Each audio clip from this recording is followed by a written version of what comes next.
So that's one of those where it seems like some people can just throw their morph meter into the wind and it just kind of works out. There I was like, I'm gonna try and hold on to what I can, and it still didn't really work. It was close. It still doesn't. It was close. Yeah, I need to deep dive a little more into how it works with auto battle, and it's just like, it's something I don't really want to get into the inner workings of.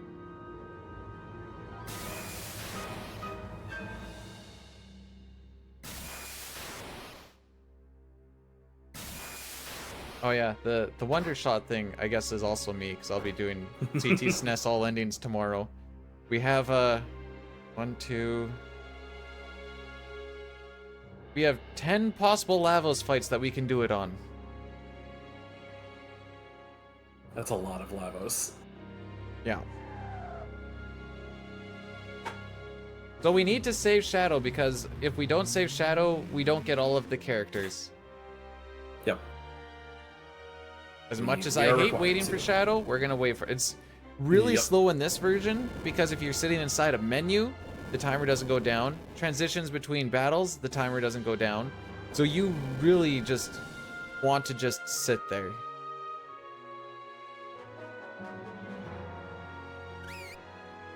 Yeah, like we use a bit of this time in the Super Nintendo All Characters Espers to learn a bunch of spells.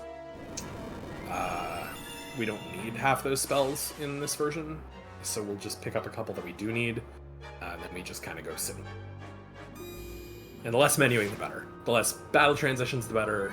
Timer stops for a bunch of things in this version, so. It's one of those where you can actually lose. You can lose time it on the SNES just due to like a little bit of lag and whatever else during transitions, but it's nowhere near like here. I was sitting there the one day and I'm like, oh wait, my timer isn't going down. I guess I'll get out of here. Yeah, that was a fun thing for a lot of us to learn, is that, oh, you can't just sit in the menu and wait. It just stays, which is kind of nice casually. It you know, it means that you're not really rushed if you're feeling like you're in a hurry and not comfortable with what's going on. Otherwise, whatever. Are we usually just that close to not killing? That is interesting. No, I don't want to go on my menu though. No, I don't blame you, but that's weird. I wonder if she doesn't have the right weapon equipped. Potentially. I'm curious if she got Ultimate Weapon. No, she's got Thunderblade. I don't know then, because those should be killed. Weird. Again, like I said, I don't want to go in the menu, so it's just rock with it. Yeah, no, it's not a huge deal. Again, we have time we have to waste here anyway, so it really doesn't. But it is a little odd that she's not doing enough to kill here.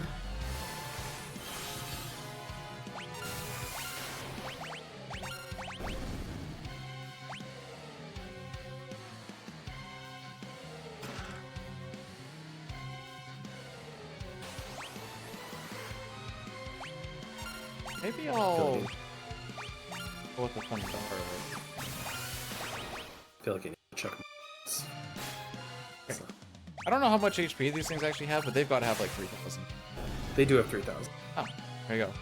Okay, so the fire should be killing. So I'm curious what's going on. I don't know. It's not a big deal ultimately. Figured it out.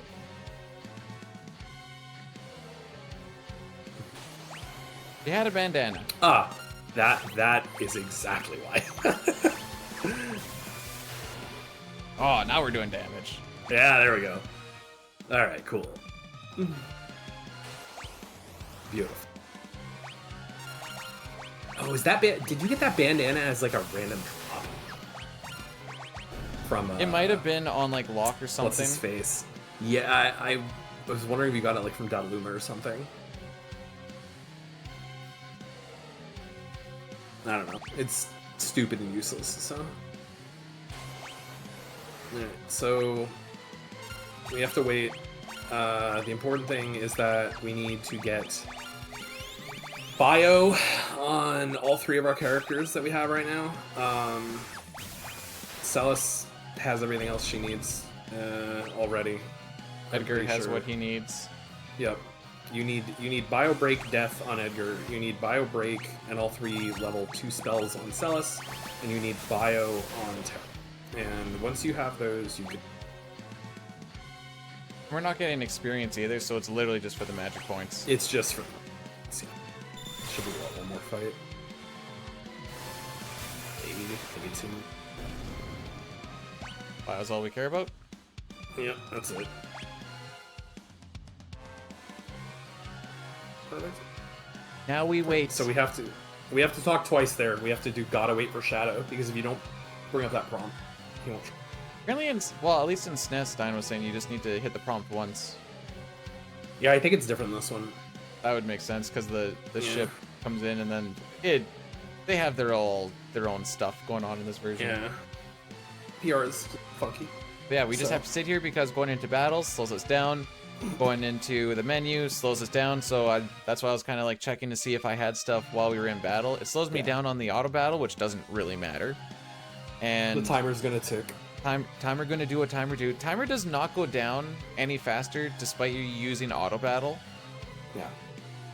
So using auto battle in these time sections just saves you so much time, which really doesn't matter here, but like in the banquet part, it kind of does. Yeah, this is us for another 2.5 minutes. Mm-hmm. We can also say, get our farewells ready for the world of balance. Hope everyone has enjoyed their time with the sky being a normal color and the grass being green. It's been nice. I hope you guys are done with color, because you're not going to get any more. No.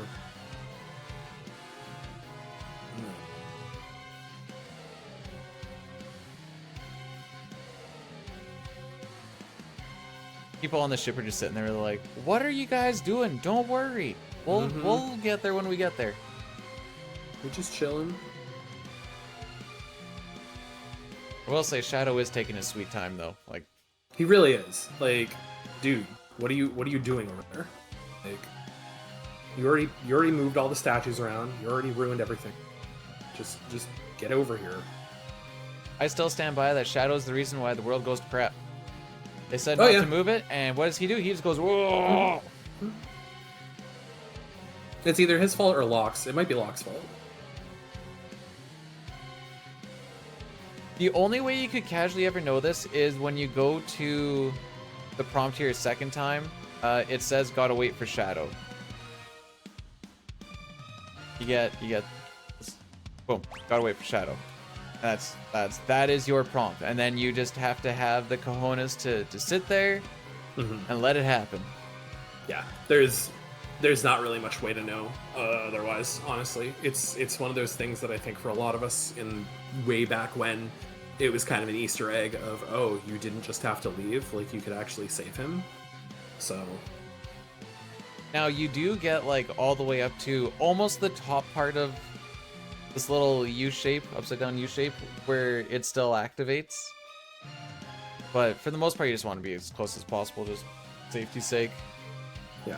Also, if you're sitting inside a menu in the SNES version and it ticks down, you just die. Yeah, that's a fun little happening. That's always a classic. Yep. So the cutoff point is what? It's like 5 or 3 seconds or something. Yeah. And if you're in the menu, if you're in the menu when that passes, you miss the trigger. So, yep, that's fun stuff. Might be part of why they changed it in this version. Anyways, there he is. Yay! Finally! For a ninja, you're awfully slow. Technically assassin. That's true. And now the statues are angry. Oh, so angry. Hey, that looks like a nice little section of land. Be a shame if it were to just be torn asunder. Ooh. Oh no. Shadow, what did you do? So for the amount of times that I finish this game, I don't actually pay attention to if you don't get Shadow, does he... Like, how does he show up as a missing character? He just shows up, you get his profile, like, Oh, and then just the pan over. The pan over of Famasa, I think. Oh, okay. If I remember it. But usually after a run, the last thing I want to do is look at the screen. So I'm like, you guys can watch the credits. I just either need to just sit here in my ecstasy or be like, holy, what was that run? Yeah. Exhaustion at that point. Oh, yeah. Yeah, I think a big part of it, honestly, is that it's a bit nerve-wracking to wait because you just went through all those cutscenes. You just had the ridiculous boss fight. So, like, if something happens, you're like, if I die, if I have to reset, I have to go so far back, and I barely made it through that boss, and So there's a lot of stress going on with it. So it's built out kind of interestingly. So, but anyway, the continents are on fire. Everything is doomed. The future refused to change. Better today than tomorrow. Yeah. So my past 2 days, I have had perfect fishes. And I already knew what that was spelling out for after it happened yesterday. So we might be fishing for a little bit today. There's no manipulation. It's random. The fish do always go in the proper location. But, whatever happens, happens. And that's all that can happen. There are very in-depth manipulations that have been discovered and worked on for fishing. Because our goal here is to feed Sid 8 fish. If you're really lucky, it can be like 7. But like 8 fish. And get him back to health. It's far quicker than the alternative. And originally, at least, based on the RNG, determines which fish appear. Now you can't do that, so you just have to go back and forth and hope the right one's shot. Luckily, I think his health ticks down the same, but we're moving twice as fast. Yes. And actually, that's pretty much it. We're just moving twice as fast. Yeah, it's why I think you can get by with only 7 fish. So, because you can't do that in Super. I haven't tested with this version, but I learned in SNES that his health doesn't tick down if a text box is up. That's good to know.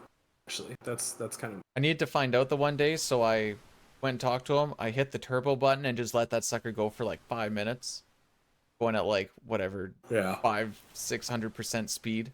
Oh yeah, okay, and it probably took him longer to pass, right? And then I was like, okay, he has to be dead now.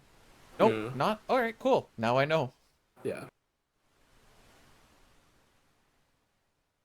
Anyways, let's see if I have some Mark Davis in me. Right? That's a good first cycle. The good fish are always in the top right. Yeah, you want the 2 that are on the top.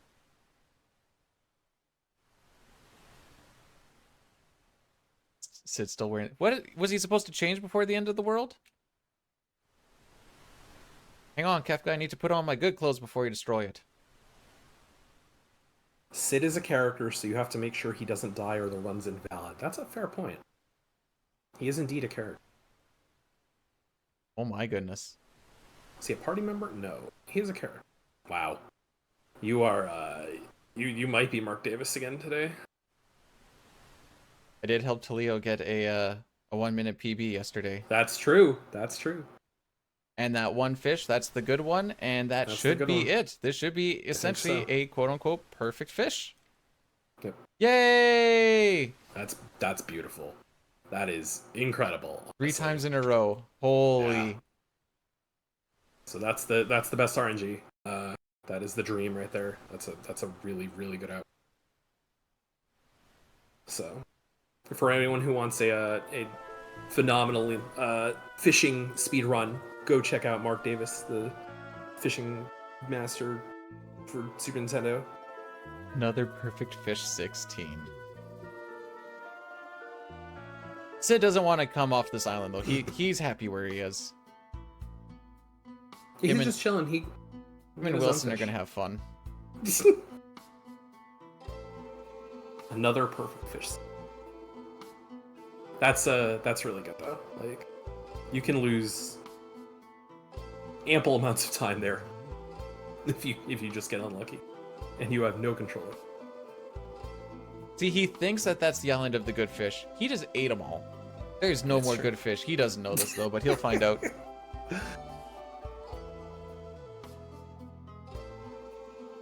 Now that he's healthy, he doesn't have to eat. Fine, everything's good for another year. Yeah, he's chilling. We'll go see him again soon anyway.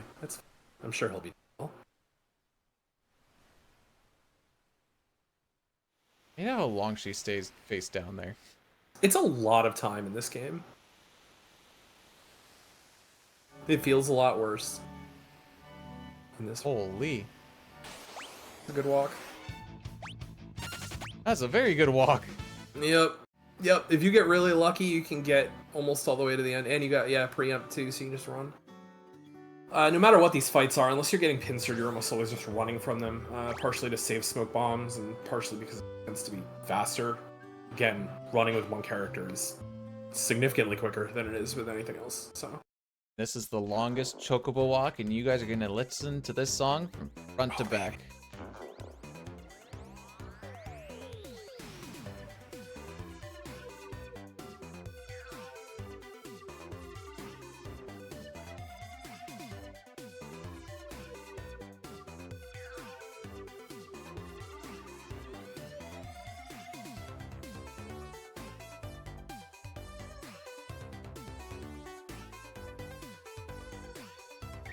I hope you enjoyed every second of that. Phenomenal. So the only important thing here is we need to make sure our GP does not end in a 2 or 1, which it does not. So we're good to go. By 2 enhancers, since enhancers are a really good sword that raises magic power and has pretty good magic evasion on it as well. And these are going to be with us till endgame. Yeah, for being a purchasable weapon, they're insanely strong. The +7 magic power is the highest any weapon gives. Magic evade's just nice to have. And here we have totally not Edgar. It's Jared.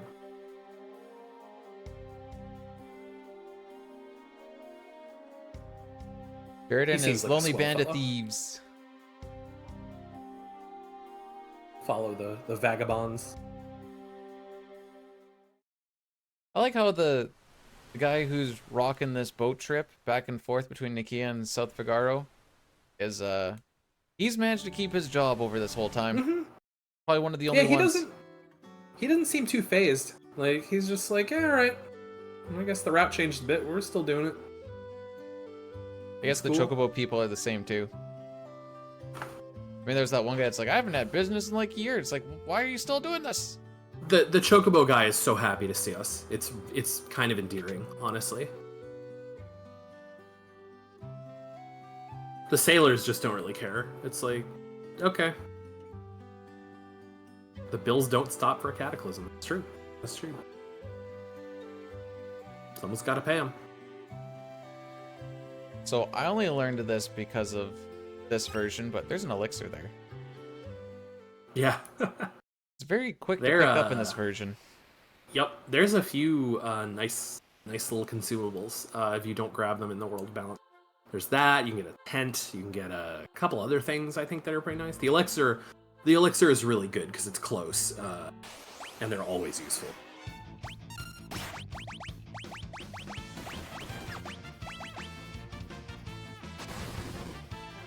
So that's the scary fight. Scary part is we can get it more than thankfully- once. You can get it more than once in this game. Yep. Multiple enemies in this cave, in this whole cave system, can cause confuse, and it gives you massive problems.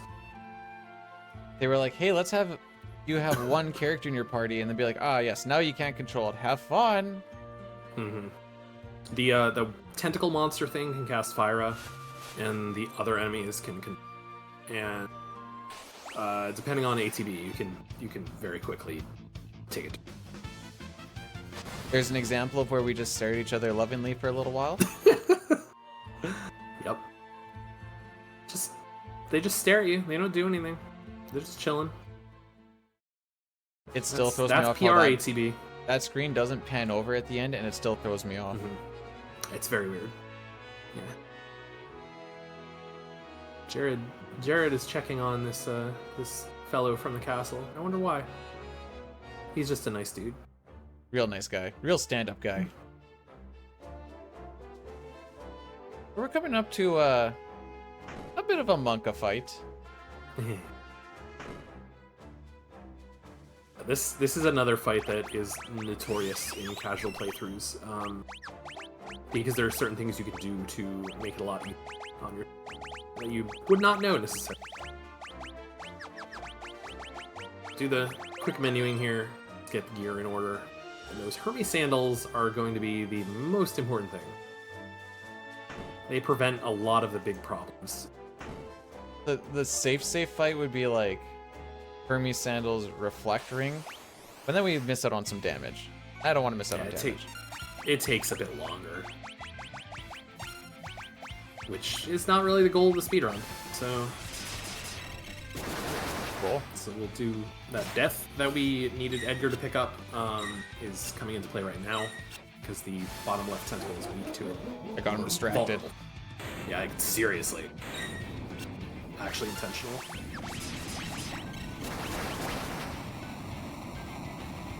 So the way this works is we do a couple of ice rods, we do a biocast,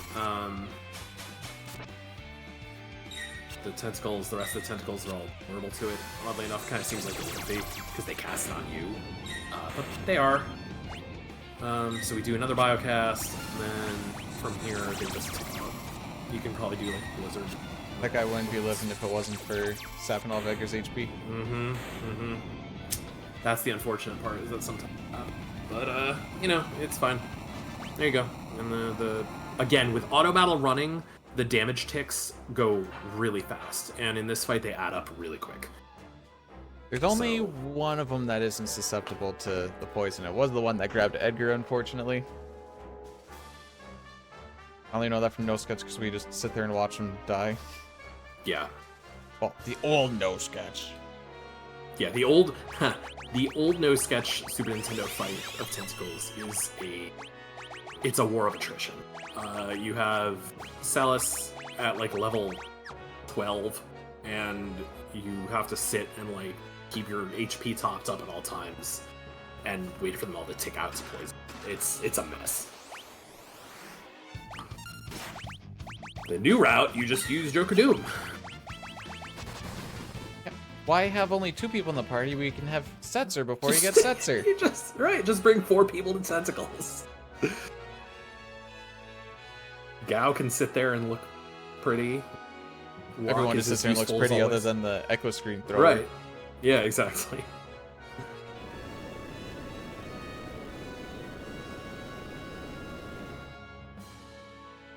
Oh, there is no issue. Not at all. It's the smart way to do it. Hey, if I could have Setzer in my party right now, I probably would. Yeah. For the record, Joker Doom is legal in this category. Need a way to manipulate it. Yeah, exactly. There's just no way to consistently manipulate it in this game. Someone figures out how to do that, there will be a massive rewrite on everything. Yeah, that would be something. Part of me wants it to happen, the other part of me really doesn't. So I'm done with PR rewrites for a while. Seriously. In any percent, we'd be going back to the tool shop and we'd be getting another tool called the Debilitator. In this route, we don't need it, so we won't be getting it. We have a funner strat. Yeah, that's a really handy little tool, though, that Edgar can use to put a random elemental weakness on any enemy. And they stack. And they stack, yeah. It's the opposite of how Force Field works, but they stack, and you can do some fun things with it. I didn't know it stacked. I thought you just had to look for the one and be like, okay, cool. But yeah, no, apparently you can you'll never get a repeat of them, and it'll just, after you use 8 of them, you're good to go. Yep, they'll eventually all go on there, and then once they do, you're in business with whatever you decide to use. Do you know if you say you have reach frogs who are weak to ice, will it ever say weak to ice with the debilitator? Yes. Okay. So it does just need to cycle through it all regardless. Yes. Yeah, it just picks one of the 8 elements and just applies it. It doesn't take into account what the enemy has as natural resistance. It's a bit niche, like it's not something you just use on everything, especially when so many of his tools are just raw power. But the applications for it where it's useful are really cool. That's obnoxious. That was fun. Yeah. Okay. So I can tell that my floating continent was really good because I only have 6 more smoke bombs.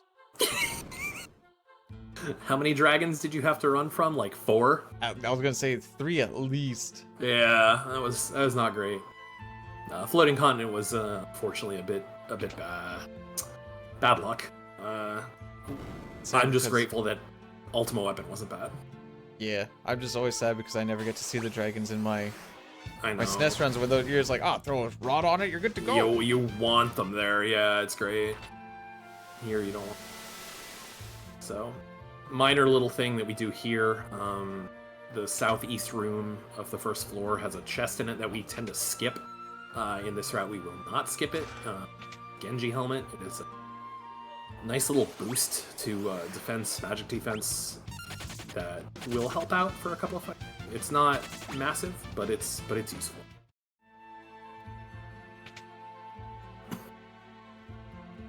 And there's a smoke save.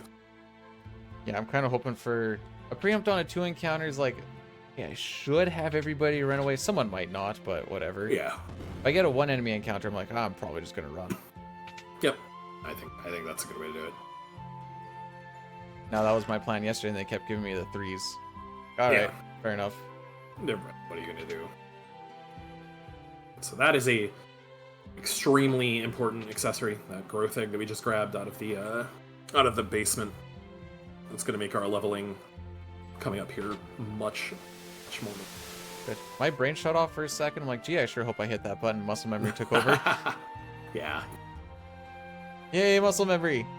This place kind of ends up being autopilot. It's weird. I don't know why it's the tomb specifically, but it definitely is. There's like no encounters in there, dude. Yeah, we are not complaining about that. Don't you dare. That was really good. Menus. Good. Carbuncle.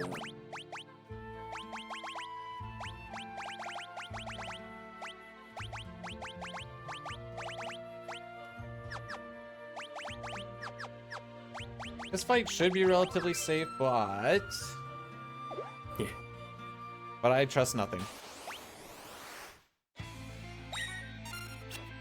Theoretically, this fight should be scripted. This one actually does tend to follow its script still, this version. Now, if someone do something. Yeah, the only reason it wouldn't, I think, is if you got a really stupidly bad control on something, but this is one that we've gone through a lot of times. Because you're really only doing 2 things. You're doing fire rod casts, 3 of them, and you're doing 3 drills. And the 3rd of each, after they both go off, do a hand shit. I think I had an extra fire rod throw because it was party-wide Lazara twice. So it healed quite a bit. Yeah, there's some funky stuff that can happen if you get really odd turns, but like, because if he uses a spell, it's obviously going to reflect it. The party-wide one is more. But yeah, no, that was really good. I think you didn't even need the 3rd drill, so. Oh, it went pretty. The Kira apparently is weaker than the Blizzaga. It is. The Kira is embarrassingly weak. I don't know why. Gulahan has really bad magic power. No, must just have really no. That must have just have really bad magic defense. Must be high. I think that's what it is. Yeah. I'm like the magic power is definitely not low because I've been hit by that Blizzaga. Right. No, that Blizzaga hurts a lot. Yep. That will drop you. The only reason why those rods do so much is because they don't care about magic defense. Exactly. They ignore. That's why they're so broken.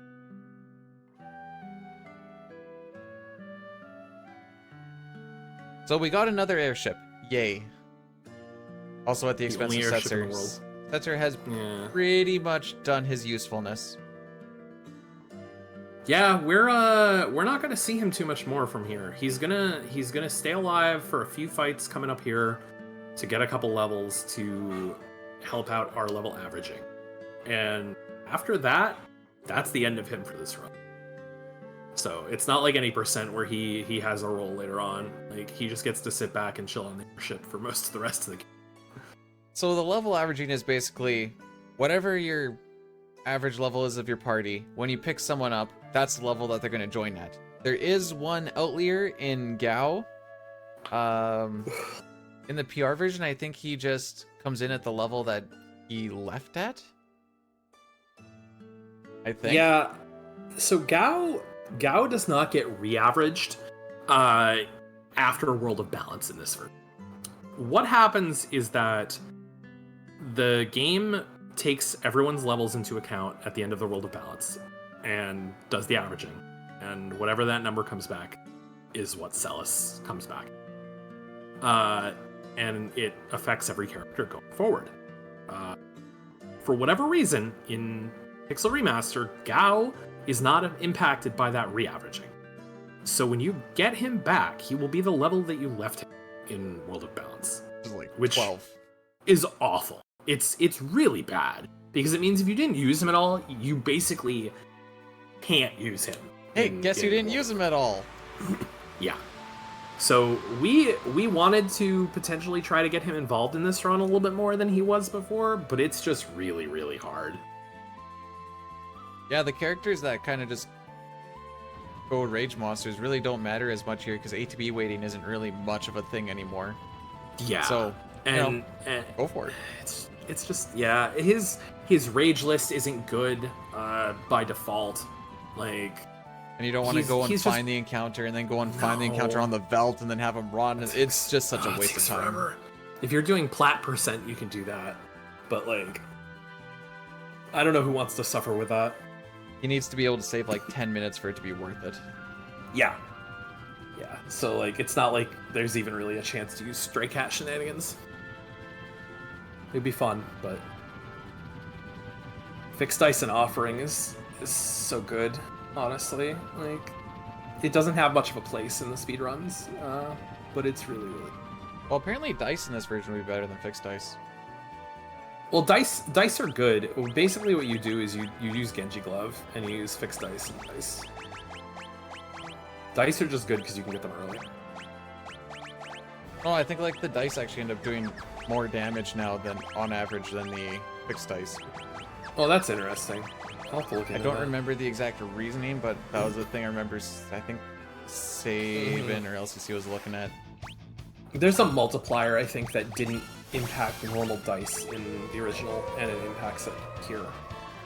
I think I recall that. So, anyway, we are going to do a little bit of grinding. So we've come out to this desert where there's only two different kinds of enemies. There are slagworms, which are what we want, and there are cactuars, which are what we don't. Phantom is going to protect us from physicals, and then Edgar will cast Death on the slagworms to instantly kill them. I think there is a tiny chance of it missing, but it's incredibly small.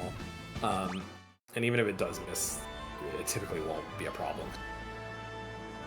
Cactars will all die to a drill. Cactars, however, will only give us money. They will not give us any XP, so they're kind of useless. I give you 10 magic points, but I'm not really trying to learn anything. Yeah. The 10 magic points is good in any percent, because it gives Edgar a couple spells he needs. In this run, he doesn't need spells, so it doesn't really matter. So we want slagworms. Really need like 4? 4. I think it's 4. We ultimately want to get to levels 26, 24, and 24. So I think it is 2 more fights. And then we will leave the desert and continue our progression. So this does mean you'll have a ton of money to play with for our last shop. Yeah, I'm already up 30 grand. Mm-hmm. So I can buy those 3 sleeping bags that I couldn't afford yesterday. Sure, you can buy like 6 holy waters. You can buy a bunch of holy rods if you want, just for fun. So that's 3, and then one more. We'll get the last level for everybody. Thank you. I have just enough MP because I believe it's. Oh no, it's 35. It is 35. So there goes Perfect. the fun part of the split. Yep, so that's the beginning. Now we will go to Miranda. We'll buy a Magus robe from the armor shop that we'll get a good amount of use out of later. Gives a pretty big boost to magic power for a couple of people who can use it, namely Gogo. And now we will start the Cyan side quest. So we have to go in here. We talk to Lola. We send the letter off. We read the letter, and then she has a letter to send off. This is obviously not something you normally do in any percent, but casually this is probably the first side quest that you would do to get one of your characters back. Especially since that airship brings you like right here. Yes, and that's why the cutscene mentions the pigeon. It mentions Miranda, all of that. So pigeon's gonna fly off now to some place in the mountains. I'm sure it's just some really strange spot that we don't have any idea what it is. For no real reason at all. They do lead you off to like get started on the World of Ruin pretty decent. Mm-hmm. Like, hey, you could go here if you want. Might not be a bad idea. Yep. So it's kind of nice too, because like Cyan, you'll get Cyan here. We won't do it at the moment, but you will get Cyan here, and then he'll give you a little bit of information about where else you can go. And yeah, it's the progression's pretty good. You do have to trigger that scene to be able to get to Mount Zozo. So if you never do that scene, you actually can't get Cyan back. So here is our first real diversion point. We're heading back to Jador, and we're heading to the auction house. And it's time to pray to the RNG gods that we are loved today. Yesterday, I got the 2 Espers in 5 tries, which is pretty amazing. So, there is no manipulation for this in this version of this game. Which means this part can take anywhere from, 3 minutes to 13. Half an hour. Half an hour, 30, yeah, probably. So... This is why my estimate... Well, this isn't the reason, it's one of the reasons why my estimate is what it is. This and the other non-manipulation RNG section are the ones that make this run so unappealing. And I don't know if we're going to be able to find some solution to that. Yeah, World of Ruin, I like World of Ruin, but it definitely has a much different vibe than the rest of the game. And obviously it's, as mentioned, the development cycle was weird. I actually don't think it was a rushed development cycle. I believe they had extra time, and they were supposed to end the game after floating content. Like, World of Ruin was added on later on,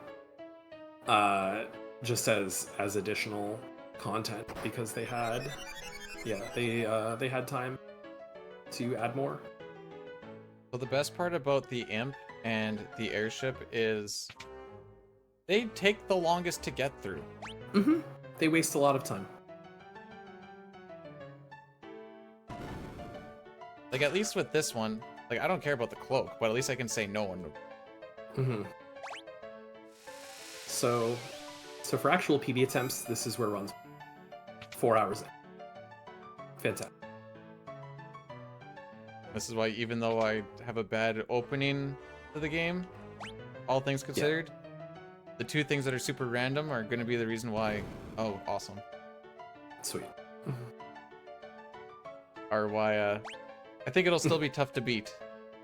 Yeah, until we figure out a manipulation. The run that you put together yesterday was honestly really good. For everything that went in your favor. So, like, even if I got the Espers on the next 2, I've already lost probably a minute or so on this. Yeah, we need the 2 magic sites that you get here. The cool thing is we actually do use both of these, so at least it feels somewhat worth it. Mm-hmm. Whereas if it was something like we just need it to get it, and you're just like, oh, Well, Yeah, that would be a lot worse. But we do need both. And All with the rerouting, okay, that's good. That With the five? rerouting, yeah, that's number 5, so that's 1. Yep, that's good. With the rerouting, we use Zone Seek pretty early on, basically right after we get it here, and then we'll use Golem a little bit further in. But yeah, they're both very useful. Don't know how long it's going to be to get Golem, and I don't want to forget that. We're going to put Zone Seek on right now. I don't blame you. So yeah, Zona Seeker is the +2 mana. When I see her And then walk up, I Golem. get excited. I know. Golem is HP, I think. And Golem teaches like stop, protect, and cure 2. I want to say. Does he do care too? That's cool. Mm-hmm. Yeah, it's not bad. Like the spells that are from it are pretty decent. Okay. Oh, right. So that's what, 7? Yeah. 7, That's 7. That's really Okay. good, honestly. Like, yeah, it's hard to Woohoo. complain about that. Mm-hmm. Yep, that's good. Very good.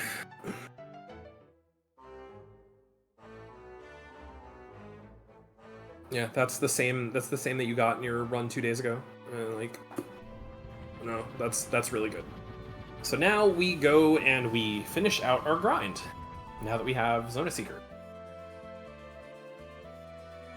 Just one quick little grab on the way there. Mm-hmm. Yeah, we do this side trip now because we're close. And there's really no better time to do it. Never forget Palo. The only other time I could think of to do it would be after you get Shadow, maybe. You get Shadow, come here, and then that's go fair. get Sabin. Yeah, I think those are the only 2 times that make sense, though. So Quetzali we will use. Actually, no, you can't do that because you need it early. Because you need to put it on. Oh, yeah, Terra we equip it early and before. Mm-hmm. Yeah, so it does have to be there because we'll actually use it. Disregard. So this is the rest of the grind. Come over to Doma. Edgar will unfortunately have to be given some MP so he can do his job correctly. Edgar, what are you doing?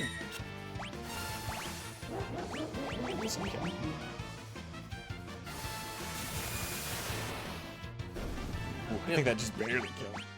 Nah, it's fine. The first fight's a little weird. I think you're.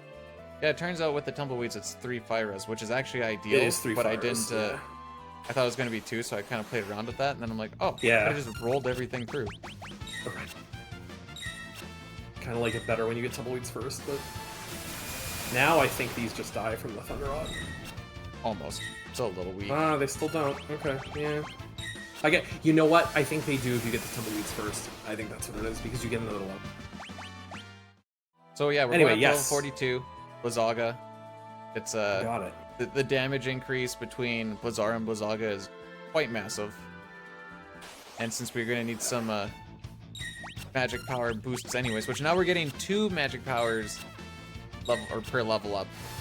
We're going from 26 to 42. Do the math. That's a lot of You can already see the difference of damage here. Yeah, it's another 28 magic power, I think, overall. It's very significant. Or 20, no, it's 26 to 42. So it's Do I hear there's tumbleweeds in here though? 16 levels, so 32 magic power. So yeah, it's a lot. Tumbleweeds are nice because I don't have to use a rod on them, and they give 20,000 experience where these guys are giving us 16,000. Tumbleweeds are overall better. It is a 2-turn fight, since we don't want to use those fire rods, but that doesn't super matter. I think if we wanted, we could probably blow up them, but like you have to pick and choose where it is because if you do it on like the first one, it won't kill them. Yeah. Yeah, I used So- that extra fire rod, and I think I still maybe had one as well, but I also didn't get to use one on the ice dragon and all. There's a whole bunch of little things that can happen along the way. Yeah. Well, the ice dragon is one too, where we might get to save some resources. So the thing about Doma versus the Leapfrogs is it's a couple things. It's one that nothing here can hurt us when we're in. Whereas if the Leapfrogs live for too long, they start jumping, then they start using Rippler, and it's just stupid. Things get messy.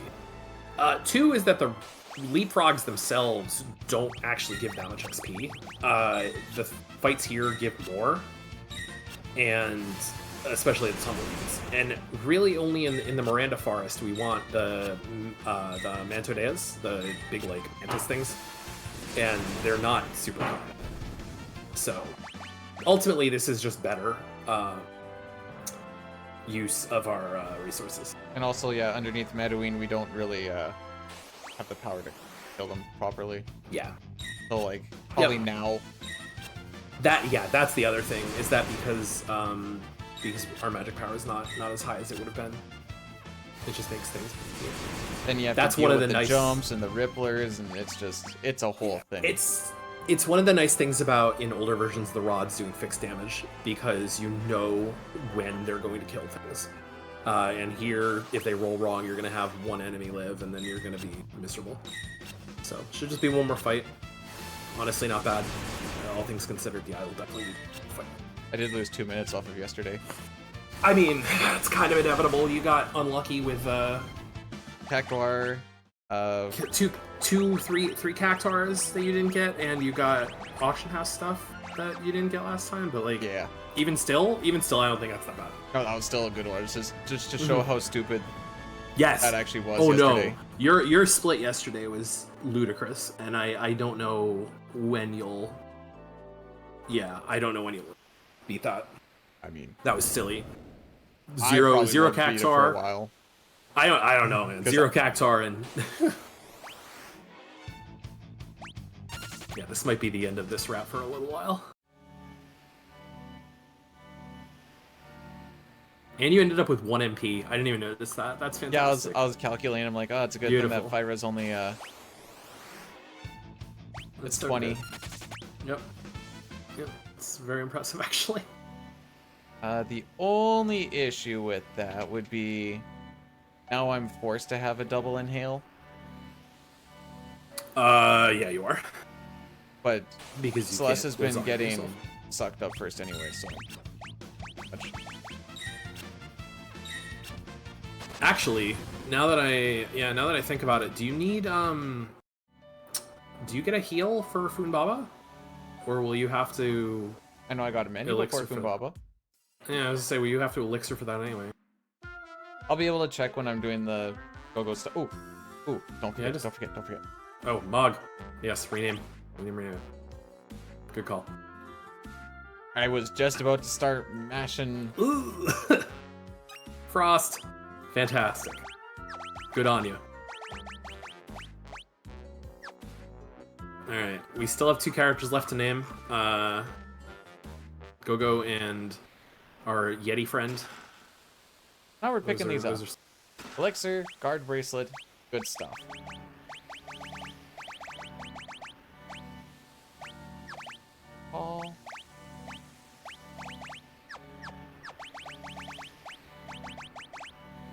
And I have 2 teleport stones.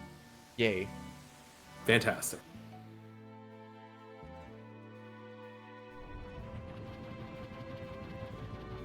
So this actually matters where I park my ship, just for getting onto it quicker. 'Cause leaving this area actually puts you in the same spot, which still kind of blows my mind.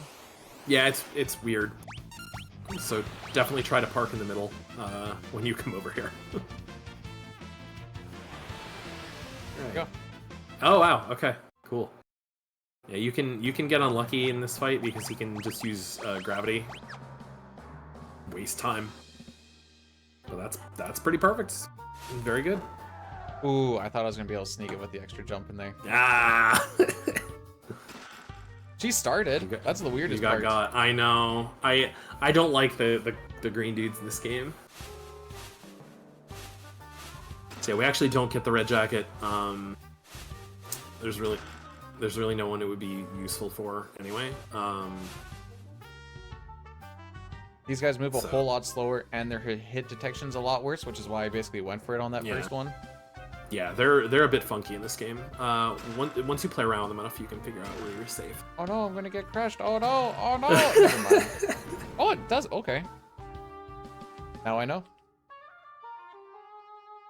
Ah, okay, yeah. So you wasted enough time that the ceiling came down. Yeah, you have a lot of time in there now, a lot more than you used to, but you don't. I've always been curious to see how much time we actually have. You don't have that much time. You do have more time. Here's Go-Go. Yeah, pod bracelet is guard bracelet. I'm trying to think if there's anywhere in all characters espers that we actually use guard bracelet. Now that I'm thinking about it. We may not. We very well might not. Yeah. We definitely use it in any percent. But like we need the safety bit. Okay. I don't know if we need that.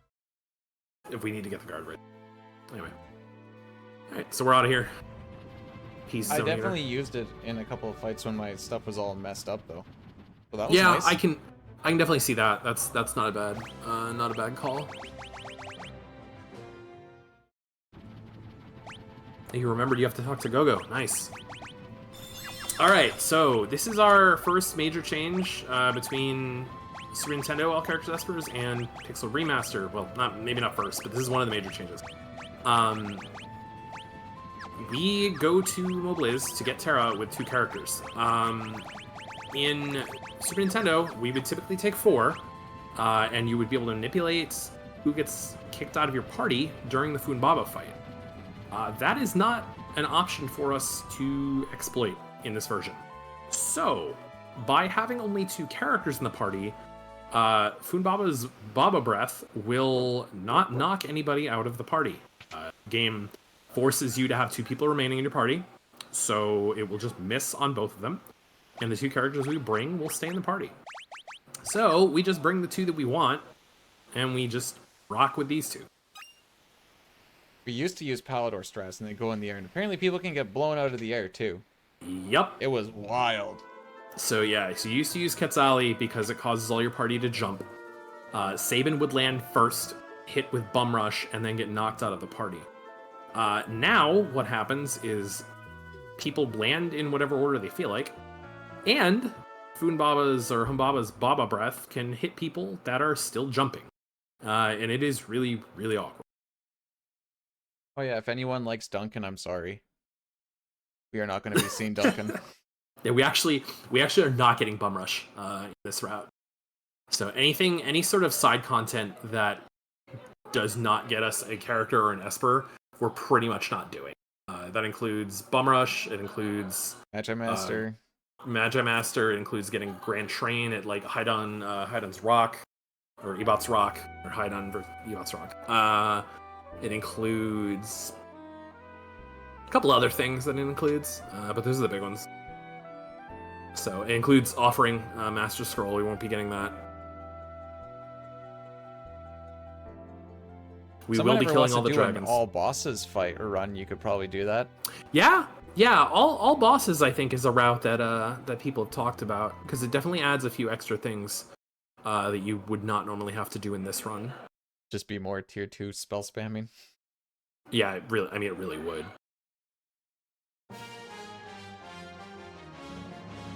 Alright, so here we're gonna meet a big bad new boss.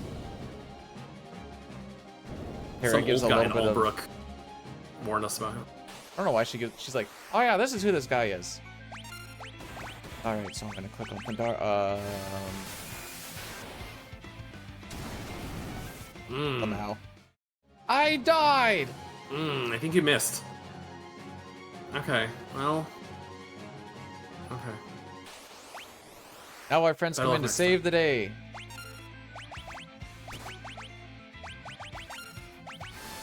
See if you get damage rolled this time.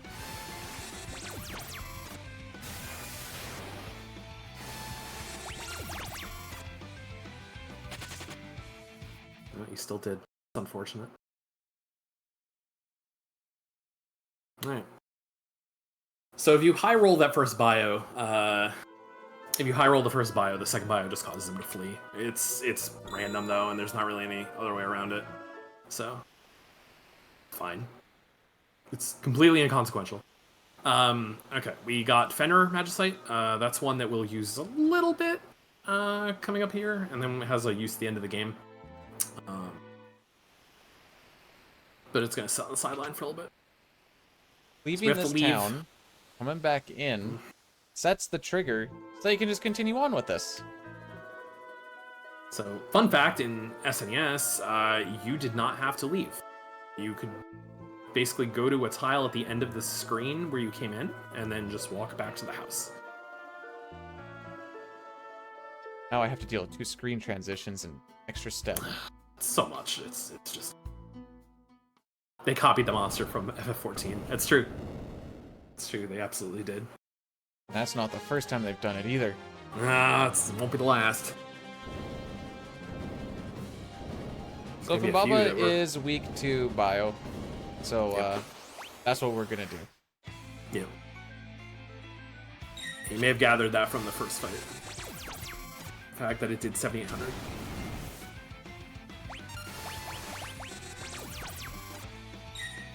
Oh, he's on defend. Right. I did that on purpose. Yeah, no, you did. I was confused because auto battle seemed to not mimic, and that's right because the 2 bios from Celis just ends the fight. So, Terra's back. Hi, Terra. Oh, I forgot the silly little weapon that she has. It's a nice little enhancement. Where are you? We're on someone else right now, I guess. Oh, is it on Edgar? I thought I unequipped everybody, but we'll find. He died all the same. It's fine. It doesn't really matter. Luckily, you're able to cycle through everybody. On I think you don't even need to be on the airship. You can just be anywhere, You right? don't. That's correct. A little quality of life change. Now that being said, that makes my menuing really confusing because I usually I'm used to being if you're on the bottom person, you just hit the R button and it brings you back to the top person. But here it doesn't work that way. It brings you to whoever's next in. I haven't actually figured out how it actually works. It's a mess. There's usually just me going, where is this character? So it's enabled once you get to World of Ruin. Is that once you're in the menu, if you cycle through your equipment, you have access to everyone. It's only here, but it's kind of nice because it does mean that you can just go through without having to go talk to the guy in the airship. So, but yeah, we'll dump off Edgar and Setzer's gear if we didn't already.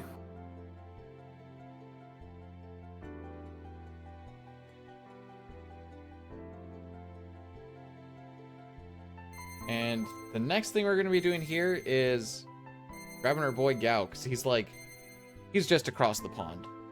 Mm-hmm. Hop, skip, and a jump. Terra here There's really no other love. With that kind of love. There's really no better time to go grab him.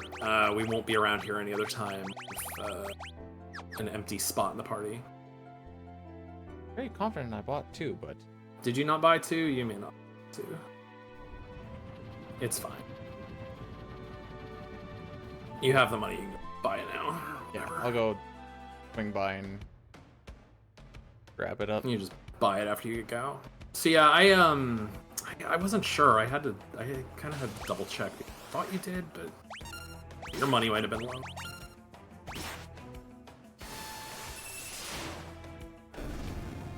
So just like World Balance, hoping he shows up, and sometimes we get lucky. This time we got lucky. Gogo's still thinking about casting. But yeah, that's ideal. That's another nice run killer, depending on what category you're running. So we'll hop in. We'll get an answer. It's pretty important that we have both. And again, we're really close by, so it's not the end of the world. It's yep. Just a little detour. Yeah. Stock is 20 seconds. It's fine. You save so much more time by having it. So.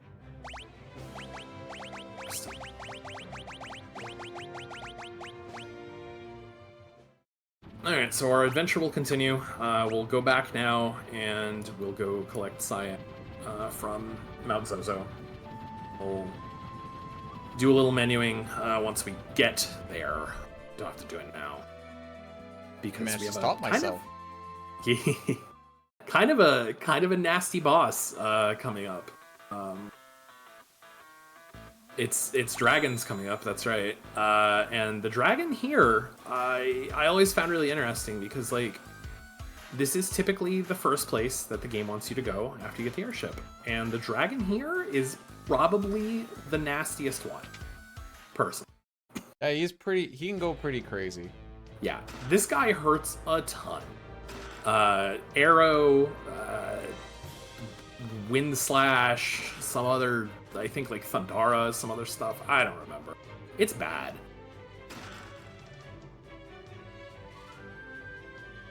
We don't have to worry about any encounters because we have Mog with the Moogle Charm. He's going to be glued to us for quite some time. Yeah. Basically everywhere we can use him, he's coming along. So he doesn't do too much during fights, but that's fine. We have other characters for that. So get everyone's gear in line, so they're how they need to be.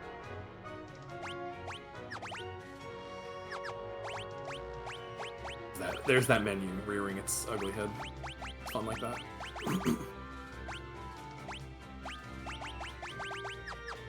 Yeah, Storm Dragon is rough. Storm Dragon is a... Did we actually get... I don't think so.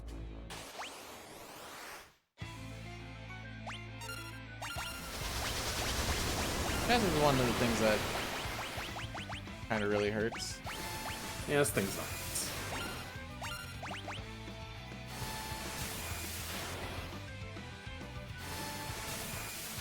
It's a little bit nasty. So, thankfully, we don't need too many rounds of damage and such to get through this. The way that it's set up, we're blowing up a couple of Thunder Rods. We're using a couple of Thundara's Mimic, and we're getting out of there. Yeah, that's a good. That went pretty well. Yep, that's optimal. And it's kind of just trying to figure out where can you let the auto battle roll through, and where do you have to ATB wait? Because you don't want to ATB wait, but you also do. Yeah, there's a few bosses in World of Ruin where if they get more turns, they start doing really nasty things. So sometimes auto battle is good because, you know, real time fights will go quicker. Sometimes it's bad because in real time the boss will get more turns. Then it's not good. So, but we found our Moustache Man. We will proceed to not see him for probably another 45 minutes or so. Yeah, he'll make an appearance pretty close to the end of World of... The second last thing that we do. Yeah. And we only do it because it's Alexander. And he's very good at making these, what is it, silk flowers? Silk flowers, yeah. He's a bit of a romantic, it turns out. He's trying to learn about machines. He's got a key. There's a shiny key on the mountainside. You go back out to where you found him. You can open up that chest that Mog is jumping on. Then it has some books about machines, and it has another volume called Bushido in the Bedroom. A true romantic. I'm sure he just reads it for the article. It's definitely for the articles.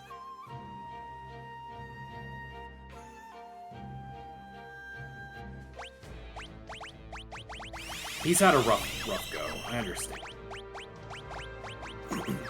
He's been through a lot of trauma.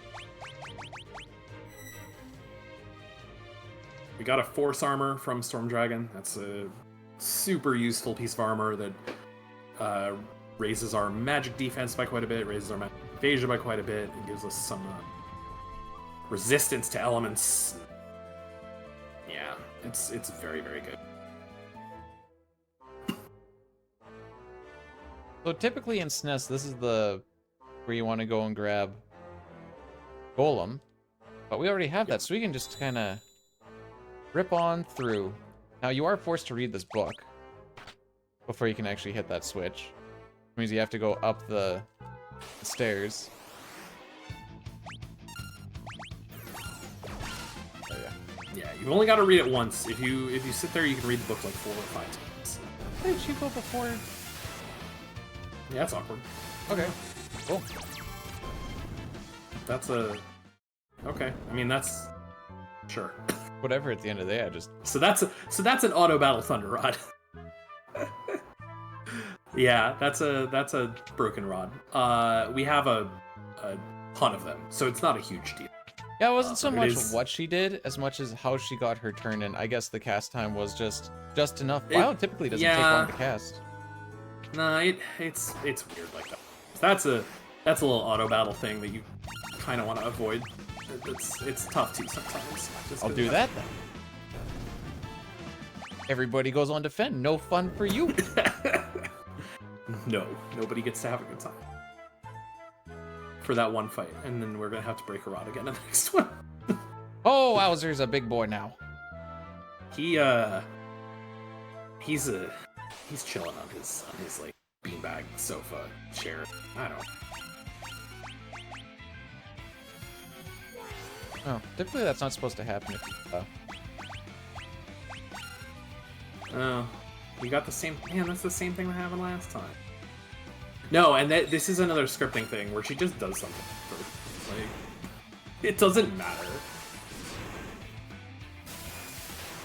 So yeah, instead you can just use Terra to cast Fyra for the second. Okay, I can do Fyra? Yeah, you can. Yeah, I love how ATB just stops way early. Yeah, it stops immediately once the game knows he's dead. So we do the Mimic because the Chatternook Demon has 30,000 HP. The 2 Fyras from Celis and the Fire Rod do somewhere around 28,000, 29,000. So you don't need much more. Yeah, that makes sense because we just do a Mog Physical and SNES. Yes, exactly. But you don't get 29,997 from the damage on them in this version. Yeah. So, yep.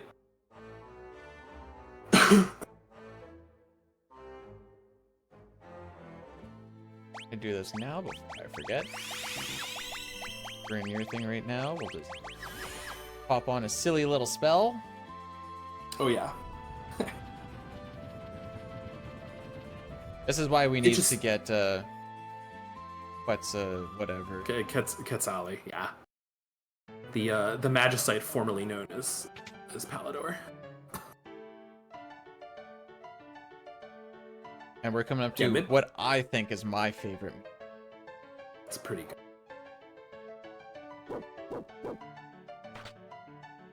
You can't spam the dog thing though. We got googly eyes!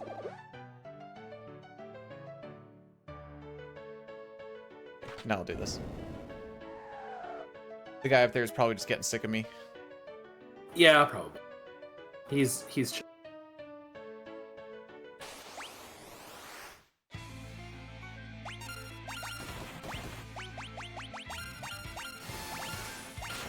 So Float is going to help us just a teeny bit here. This guy uses a lot of Earth-based attacks. He uses Quake. Just a bunch of things. And having everyone floated will force him to use 50 Gs at one point, just to make sure everyone gets down. Sometimes you get Hone Tusk. Order of operations got a little messy there, but it's fine. Turns out the difference between the Blizzaga and the Thunder Rod Mimic didn't matter. It doesn't. No, it doesn't much at all. So Dirt Dragon, Earth Dragon is weak to Water and Wind, neither of which we have. And it doesn't resist Thunder like I thought it did for the longest time. So you just kind of use whatever. Yeah, it has an ability called 50 Gs, which will put all of your characters on the ground if they're floating. If you had Cherub Down, or Angel Wings as it's called in this version, it can't be canceled. So he'll just keep trying to do it, and it just keeps failing. So it's pretty fun. Oh, today I learned that Realm doesn't need to be in the front. She does not. So we do need to get Realm to bring her here to get Strago. She can be kind of wherever. Party, she doesn't need. Yeah. So while we need her, we'll use her a little bit here for a couple of segments.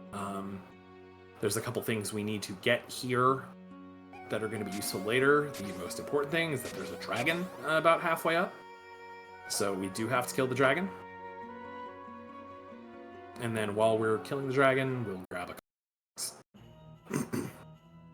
I say I like that those guys don't spawn right in front of you after you get it, so yes. you just hold up. Oh my gosh, yes. Foul mouth as ever, bless your heart. Thank you, Striker. So this one we need. This chest we used to just ignore. That's the safety bit. That prevents against instant death. We will utilize that later. Because I promise you the one time you don't have it, it's the one time you'll need it. I know you've had weird luck on that fight. Yep, I have had no instant death spells happen at all, which is his whole shtick, so that's cool. Yep, just roll with it.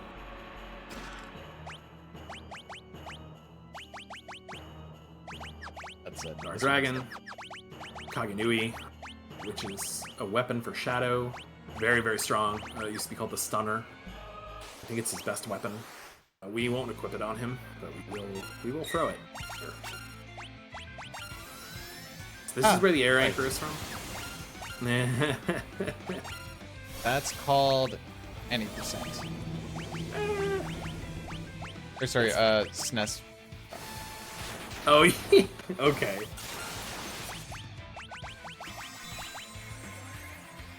It's fine. We're gonna get through this.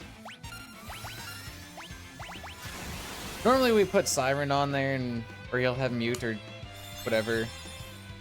Doesn't really matter. This guy's... Why does he have Bismarck? Because I did that. Okay. That's fair. He didn't die. No, eventually he will, but he will. Yep. Oh! This is... I see. We're in that kind of mood today. Yup. This is why Siren is important.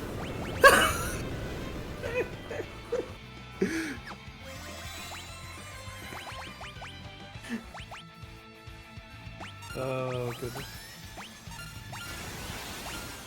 We can make this work. This is an exciting fight.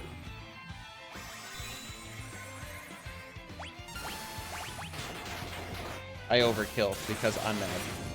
Everyone's having a great time. It was all good until he's like, Celeste gets all of her. Yeah. So yeah, typically the way that fight goes is you just do 2 Blizzagas and you do 1 Fire with Terra and it just dies. But things go off the rails a little bit if you don't mute the dragon. The dragon can do one thing. Sometimes is he the one who mutes himself if he casts magic on himself? I know there's one that did that. Probably. I don't know. That dragon's a weirdo. Like, this dragon shows up in the Velt. He only does like 1 ability. It's just... It's strange. It's a strange bird. Anyway, that was exactly as scripted. So we'll move on now. We'll go find Shadow off in the Velt Cave. FMP.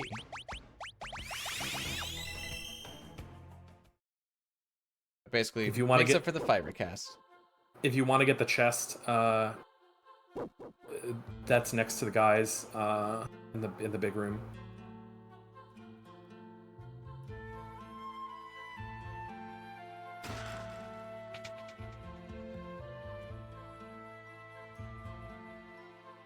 Experimentation time. Beautiful. No. It's just memes. I want to make people happy. Oh, fair enough. Yeah. That's what we were talking about. Oh, right, yeah. Honestly, I didn't really remember that one was. Please the crowd. Okay, so we'll go through here. We gotta get this weapon, this Ichigeki, because it is required to recruit Shadow. And then we will move on through. Pretty short dungeon.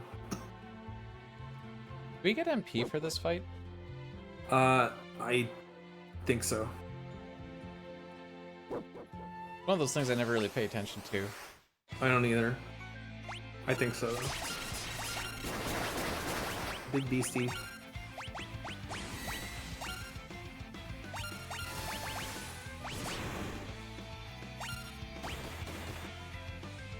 I'm gonna HP weight this guy because he also likes to cast Pearl, and I feel like I've seen enough Pearl for today. Yeah, I agree with you. So damage rounding on this fight means that sometimes it doesn't kill in 2 fires. So we like using Ifrit because he's cool, and he guarantees that the boss dies. Now our other friend has shown up. However, this friend is easily defeated with a holy water. I guess no magic points. So, anyway, Shadow has been found. We're going to take him off to Thamasa to recover. Because that makes As we sense. tend to... Yeah, I mean, you know, he just...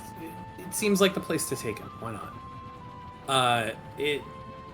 As we tend to do when we're in Thamasa, we have a shop to do, because every time we're here, we have to do a shop. This is the last shop for the game.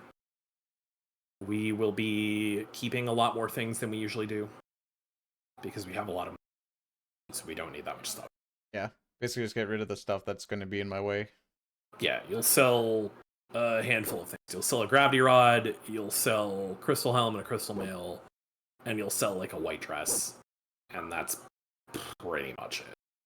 I need to sell the Mirasame because I picked it up strictly for money. If you picked it up for money, then yeah, you can throw it at something. But you're gonna have the Masamune to throw thing. Yeah, casually, that fight, the Behemoth King fight, even though it seems kind of whatever, it drops 2 Behemoth suits, and those things are ridiculously strong.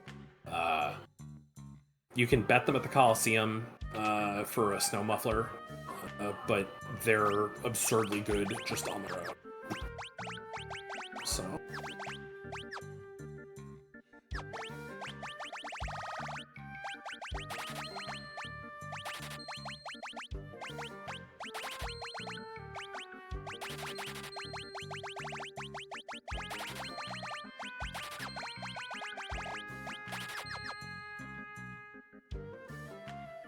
Didn't even go into my relics. Yeah, exactly, and that should be it. Like, you don't need to. So all the money, we need 7 holy rods, and then we can just spend the rest on healing it.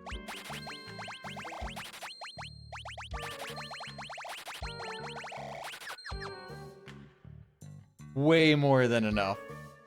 Yeah, you'll be fine. So now we will leave, and we will actually go recruit Shadow.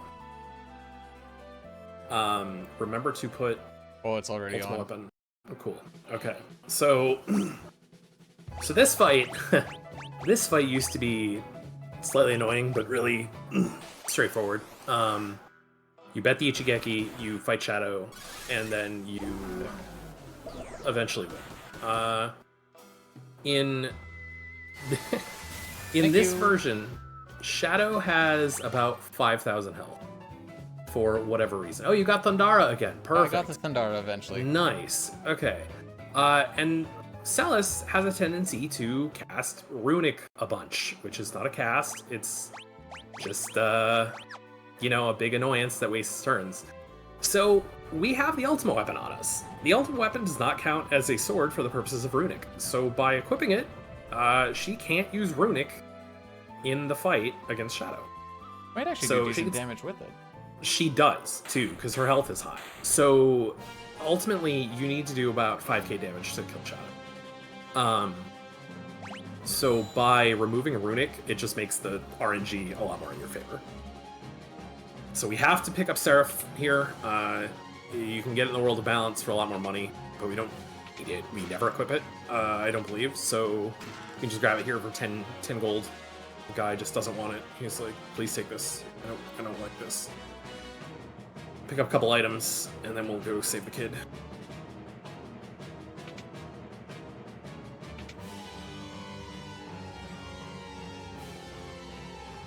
Yeah, Seraph can be nice because it gives you early access to Cure 2, Cura, and I think a couple other decent healing spells, but like, it's ultimately not really worth going out of your way for.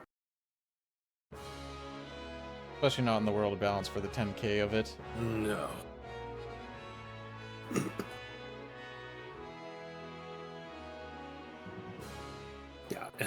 Yeah. Being coming back here with Mog, after a lot of people come here would just sell us the first time and have to deal with the garbage that's in that house is it's a lot better. How many people were like me and went in with no jewel ring or anything? Haha. God, right. Yeah, the first time you never know, and it's like, oh, they petrify. Well, okay, that's cool. So, alright, so we've got Sabin. We have only 2 characters remaining left to get. One of them is everyone's favorite thief, treasure hunter, who we'll be going to get now. So, Mog can just be left to his devices with a Moogle Charm, Molulu's, thankfully. So he'll go in, he'll hit this switch.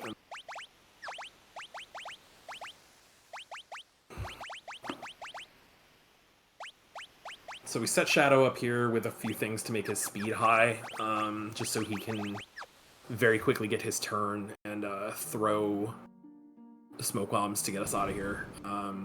There won't be too many fights that we'll see, but we will see a couple, even with the Ward Bangle. So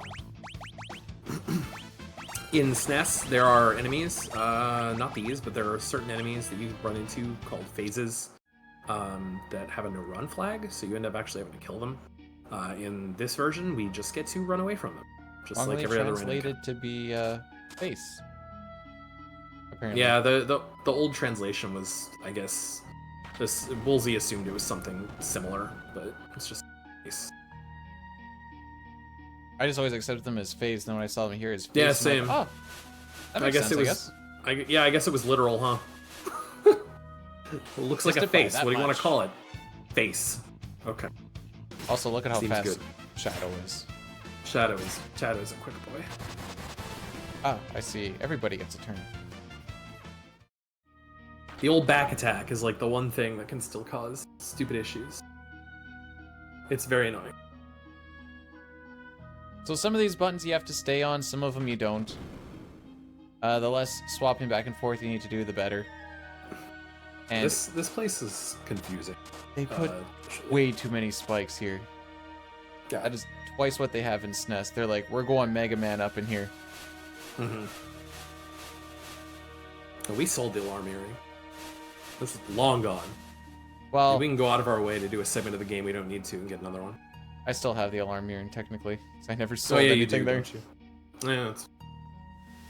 That being said, it's not going to be used. The only thing that's probably going to bother me now is my relics will be cluttered up, but eh. I don't even know who you'd put it on at this point. I guess Go maybe? It hardly matters. Yeah, it'd just be extra menus. If there's one thing I hate, it's extra menus. It's true. Menus, menus are going to get a little bit weird going forward anyway. Every menu we have to deal with after that last one involves going to characters that are not currently in the party, so it's kind of annoying.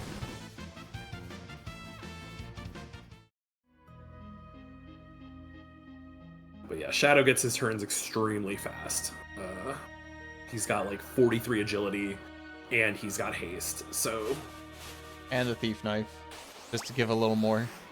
Exactly, yeah, the Thief Knife boosts it, so it's exactly why, yeah, there you go. It's exactly why we bring him, and not someone else. He is the fastest party member. Even faster than Locke, by a tiny bit, I believe.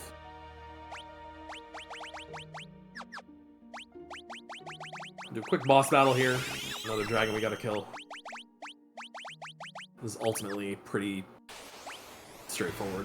It's not hard.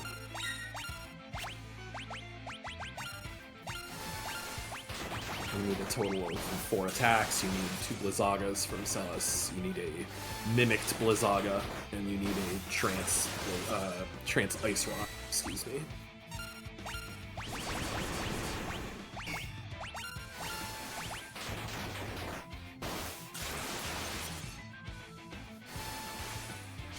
So, that will do it. Oh yeah, and you can just leave the sprint shoes on. I decided to do that this time. Yeah. So the reason you can do it is because the rest of the damage you're throwing out there is max, so it doesn't matter. So yeah, Celis will get sprint shoes when you come in here, because there's a segment after this when Locke and Celis are the only ones in the party where neither of them have sprint shoes equipped, so you'll be slow.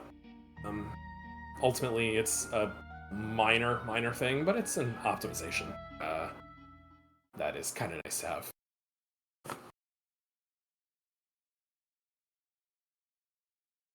And now we get to one of the best tracks in the game. It hits hard. I'll take him. I'll be back. Everyone enjoy Forever Rachel.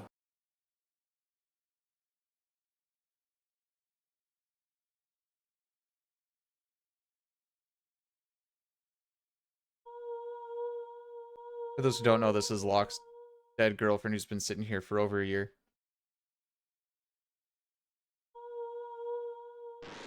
And Phoenix is supposed to bring her back. And then she just, like, refuses it. Move on, buddy.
Really is just a beautiful song.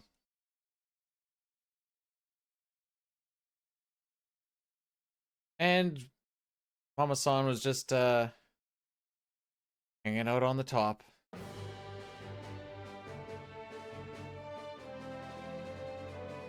Totally not being creepy.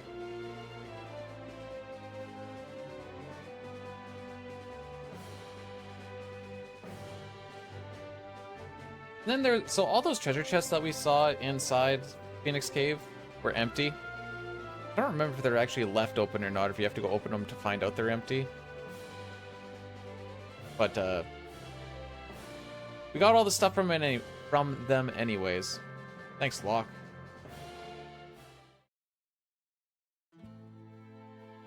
We have a few things we need to finish up here still. We're going to go head to the ancient castle.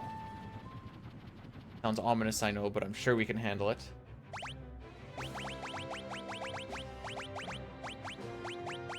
You and you.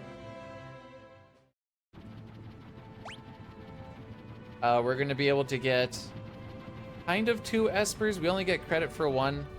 You're going to pick up Odin in here, and then you level him up to Raiden.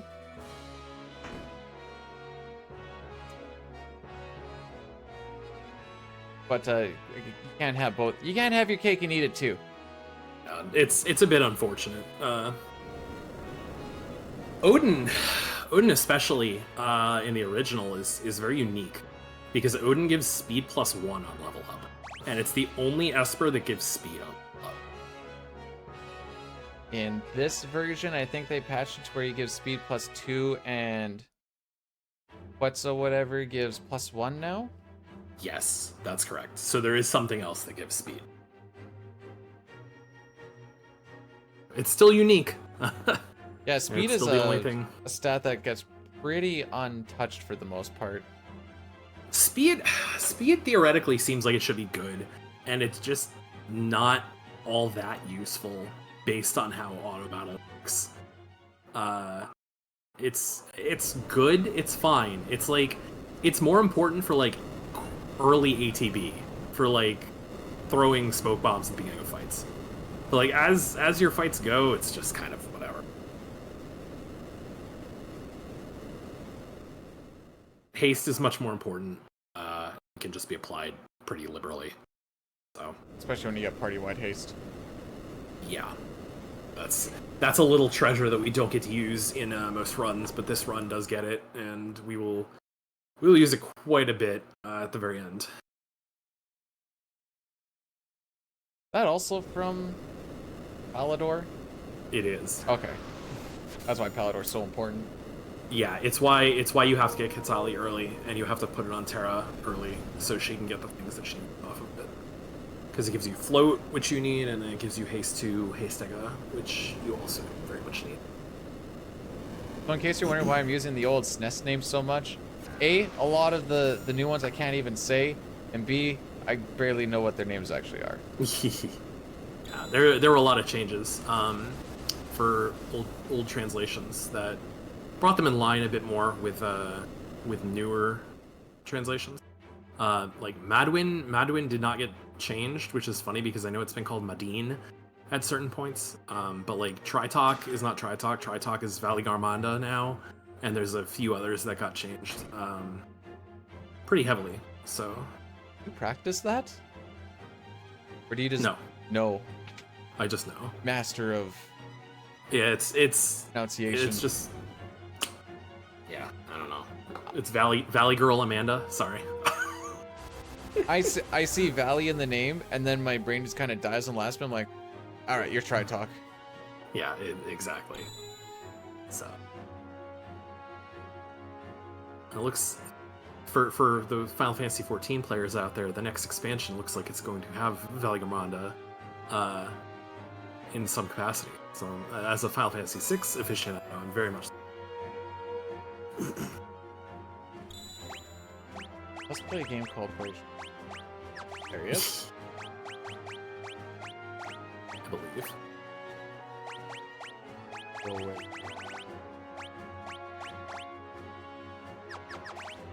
So.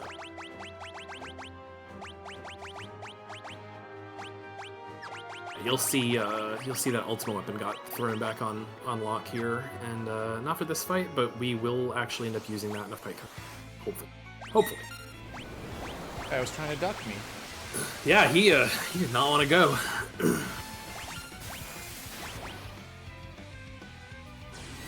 Yeah, I'm expecting the next expansion to have a lot of 10. Personally, I would love for it to have more 6 though, because we got a lot of 6 in Heavensward, and then we got like no more. Ooh.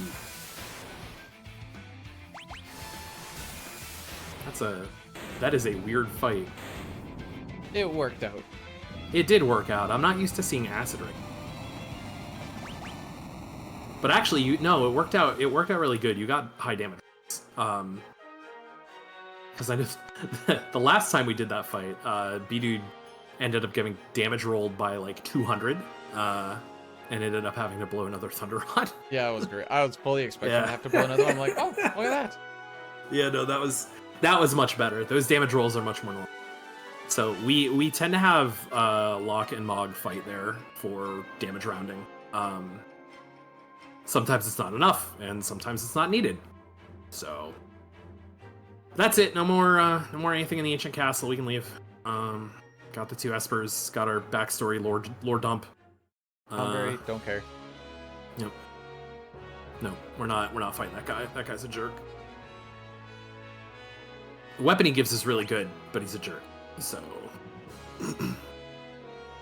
When I was just doing my all achievements thing, I did basically the speedrun thing where you just like level up Celeste and just kind of go for it. You really do just kind of nuke almost everything in this game.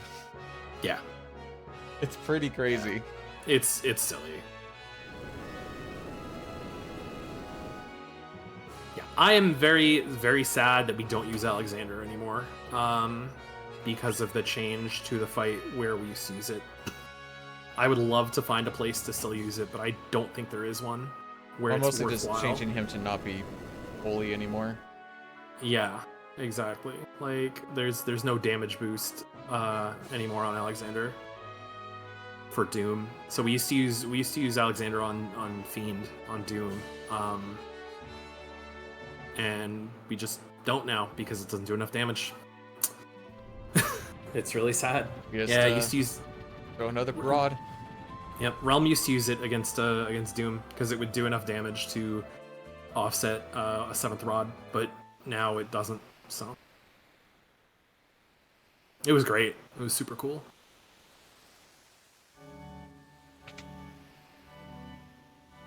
So here's a spot where you can also end a run if you're not really paying attention. Oh, You kind of have to like yeah. actively do it, but if you grab the Ragnarok sword, oh right, Faults to no. Oh, the bed. This is why I don't turbo on this Ragnarok thing. So I'm like, where's it gonna go? I know it's on the top, but I still don't trust it. Yeah. So yeah, if you grab the Ragnarok sword, your run dies. Yep. Run is over. Then it turns into most characters in SP. Exactly. That's a most of the things right after that. We actually get 3 Espers in here, which Yeah, we do. out of 26 is quite a bit.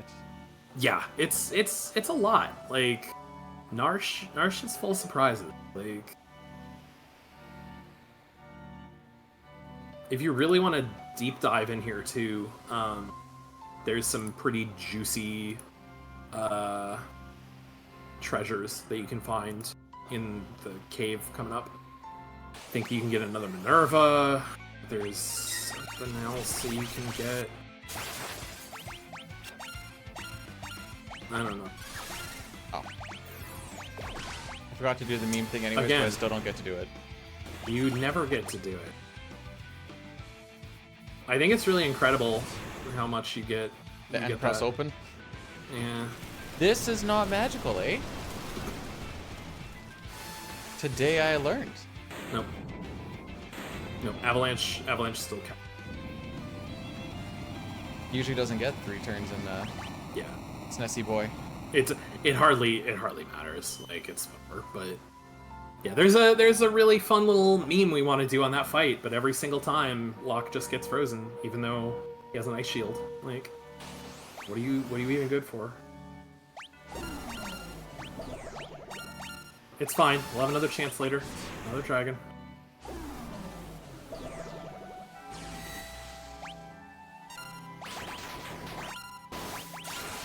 So this fight, this is a little bit of a funny one, because we'll actually have this little attack that comes out from Locke here in just a moment. And it's First time I really got actually to do that. yeah, I was gonna say, I know it usually doesn't happen, but it's actually very important because he does this little bit of damage and it's enough to kill. So that's another perk of the ultimate weapon. It ignores defense. So that attack, like most physical attacks on Tritok, on Valium Rounda, just do 1 damage or like a handful of damage. In the Super Nintendo route, you used to have Maud go front row and attack, and it would do like 4, and it would be enough to. But again, another boss with 30,000 HP, you do need a 4th. Saves a little bit of animation time. It's just defaults on no ball. It's Oh, everything defaults on no. Can you say that one? Torado to me. Midgar Summer, yeah. And Midgard's armor is another one that's used in a lot of Final Fantasy games. So Oh, might not even need to cancel it this way.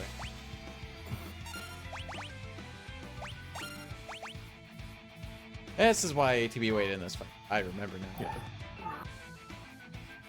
Oh, you just okay. I see. Yeah, so you can at least save a rod by doing it like this. But yeah, this is why for this one it actually pays to have trance be the first thing you do, just so you can get off the 2 attacks and not suffer this green cherry dialogue. It's stupid. It takes forever. Umaro was And you unnamed, will- correct? Yeah, Umaro does not have an insight. Yeah, but that's the other thing, is that if he gets the green cherry off, his magic defense goes up too. So you kind of need the 2 attacks to go off pretty seamlessly. Back to back. Koopo. Alright, so that is our final character. We have 2 more espers. 1, 3 more espers. 2, 3 more espers, 4 more espers, 3 more espers. I can think of 3. 3 more espers. There are 3 left to get. Alexander, Bahamut, and Crusader still need to get picked up. So we have one final destination on the ground. So Cyan is going to be coming back. We're going to be taking him back to his home so he can relive his trauma. It's pretty cool. All correct. Party order actually matters here, because when your party gets broken up, you will always start with the final character. And if it's not Mog, you're going to have a bad time. Yeah, gear should be good there on its own with how it works out, but I do like the notation just to make sure it's me. Anyways, I'm tired. Night-night. It's been a long run, I understand. 5 hours now. Any percent on SNES would be done.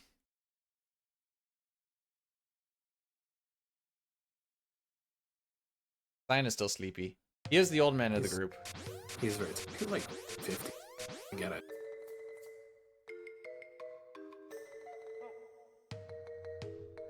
Can I just say that I miss these guys' old names? Larry, Yes. Curly, and Mo. You can. I at least like that they're still really silly, and they still kind of fit the theme. But it being a more direct Stooges reference was kind of funny.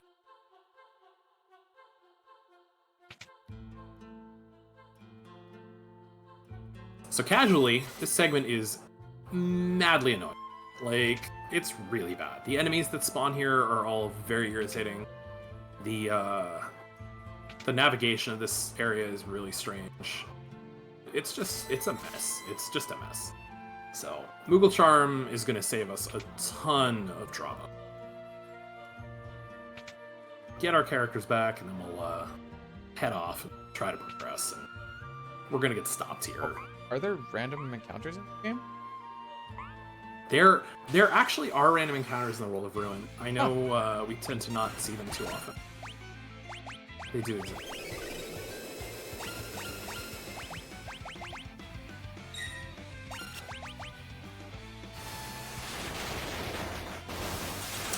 Might not be the bestest of ideas, but I'm feeling spicy.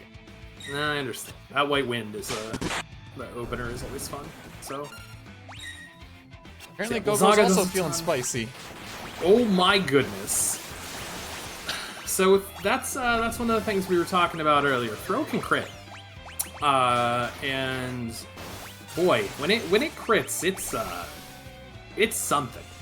It is something else. That was an 8,000 throw. Yeah. He just straight up died. Just goodbye. Like, oh, that's gorgeous. That is beautiful. And we were talking about this yesterday, but the pinwheel sound is like so out of place. Yeah, the It's sound so also bad. Nelson's just like chunk, chunk, chunk, and you're like, okay. I mean, a murder definitely happened with that one.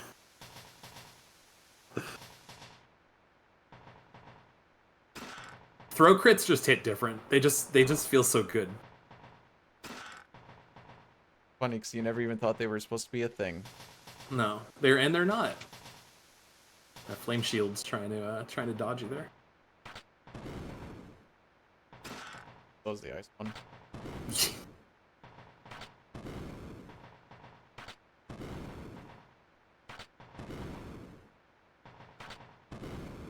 That puzzle can be kind of confusing.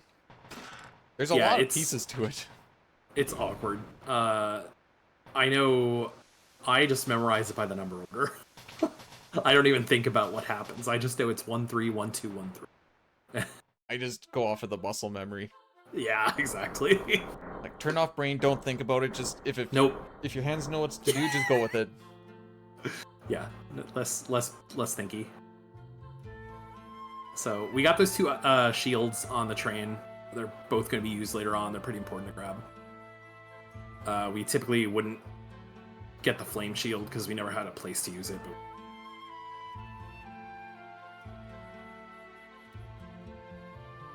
So one thing to mention about the shields is they do the same thing the rods do, except you get the tier 3 spells instead of the tier 2 spells, and so they do dummy damage.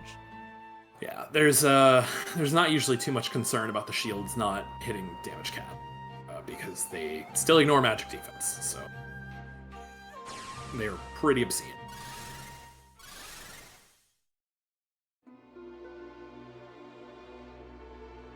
Gogo is always throwing concept.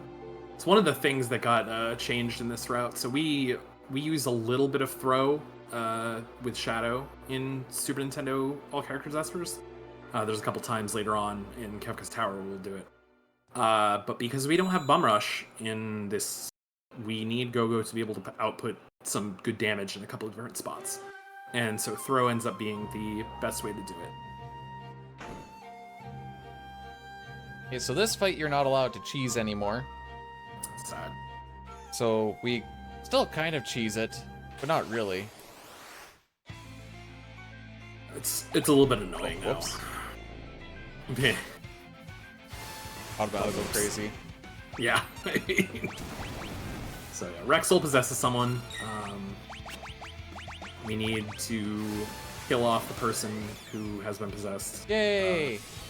Thankfully, the break spell will serve to accomplish that just fine. And we got the good outcome, which is Celis not being the one who got possessed. So now, unless we get pretty unlucky, we can just auto-battle this until Rexel wins. He's got a lot of magic defense. He's pretty hardy. So this takes like 6 casts, if I remember right.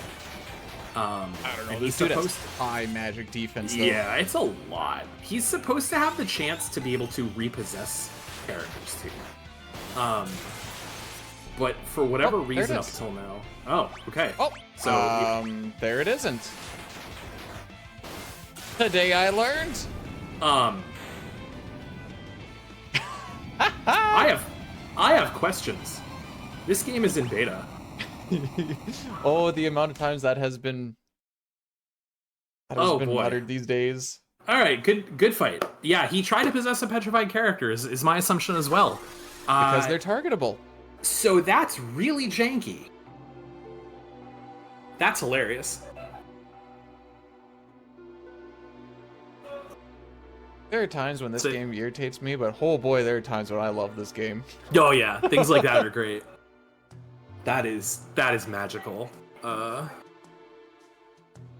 So I will ask Dine, because I know he's around. Is that something that Rexel can do in Super Nintendo? I assume not, but I know it's a weird PR thing, because again, we use that in like FF1 PR. We have a petrified tank that we like to keep in the top character slot, so they get beat up. But yeah, that's definitely not something I've ever seen in that fight. So marathon PR moment.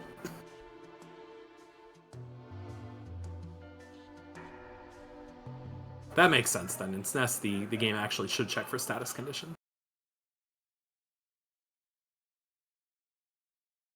So this is the split where I know I'm going to lose time. We are going to look for Doomgaze. Where is he? We're not looking for Doomgaze yet. We have to get Alexander first. Right, don't forget about Alexander. They show it on the throne this time very clearly. Yeah, they're like, look at this thing. The entire reason we do this side quest is for Alexander, actually. Yeah. It's not for anything else. We don't care about if Cyan gets this thing. We end up using one of his sword tags because we have it. Yeah, it's nice. But we could also just throw something, too. It's true. It's true. So, yeah, Doomgaze... Oh, God. So this is the worst part of the run. Because, again, like Auction House, we don't have a manipulation. And the way Death Guy's Doomgaze works is that he inhabits a random spot on the map, and we have to fly over that spot to encounter. And it's like pixel perfect. It is terrible. And we have to pray that he doesn't open the fight with something really stupid. This big menu we're doing here is to mitigate most of the bad outcomes. But if you have a really unfortunate outcome or opening with like arrow and then Go-Go getting hit, you can just kind of lose the first fight. It sucks.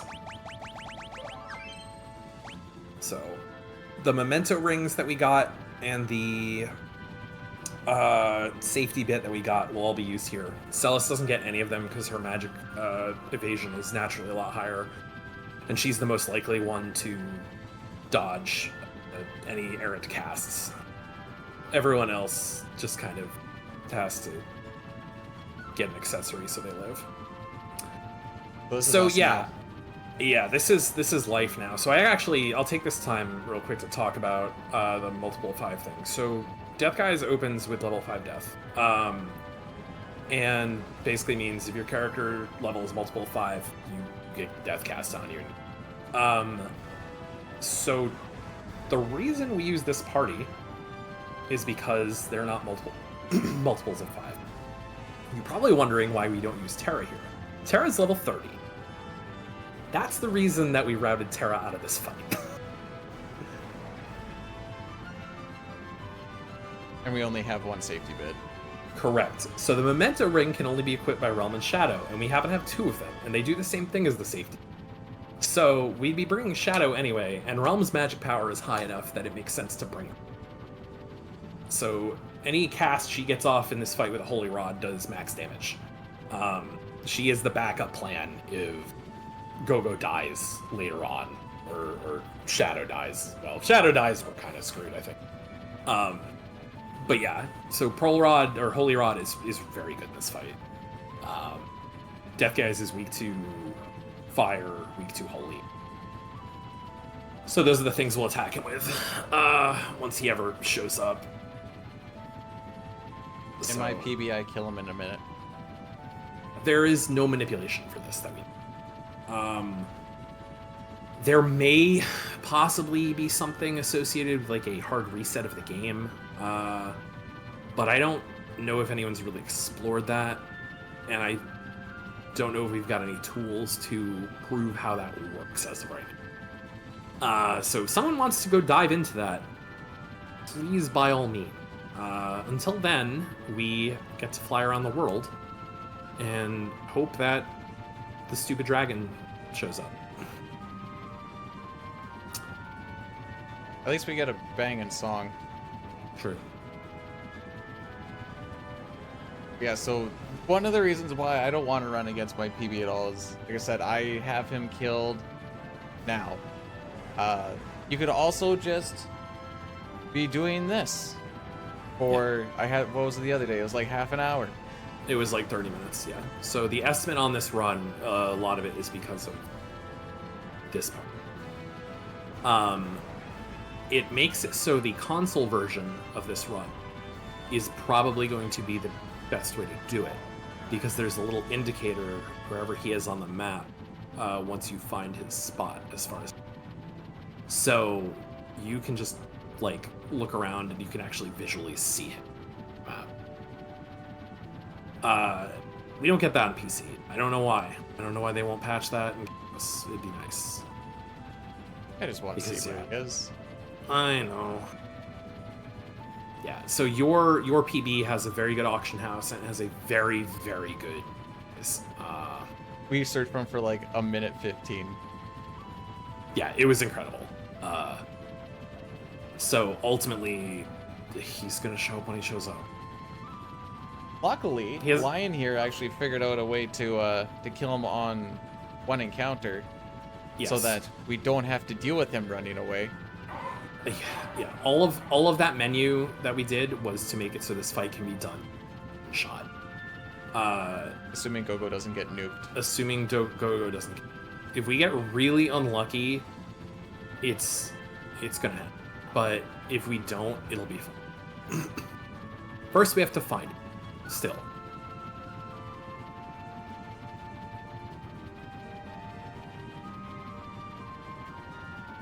What is your guys' favorite area and the favorite town in this game as we're flying over all of them? What's that one that we don't go to? There's the one raid two. Oh, is it? No, it's not Miranda. Is that Miranda? I think we go to every town in this run. No, there's the one on the south in the middle. Continent, right at the bottom. There's that one town that you're supposed to hit That's Albrook. first. Oh, there we go. Yeah, we don't do Albrook. I knew it was one of the Imperial ones. We do it one time in the World of Balance, but we don't do it in World of Ruin. It's like we don't go to Miranda or Zen in World of Balance either. Yeah, so we're going at a slight diagonal here. I'm almost wondering if it's a little too skewed, but we'll probably hit something different on our second lap here. It'd be extremely weird to be on the exact same line on a full wrap.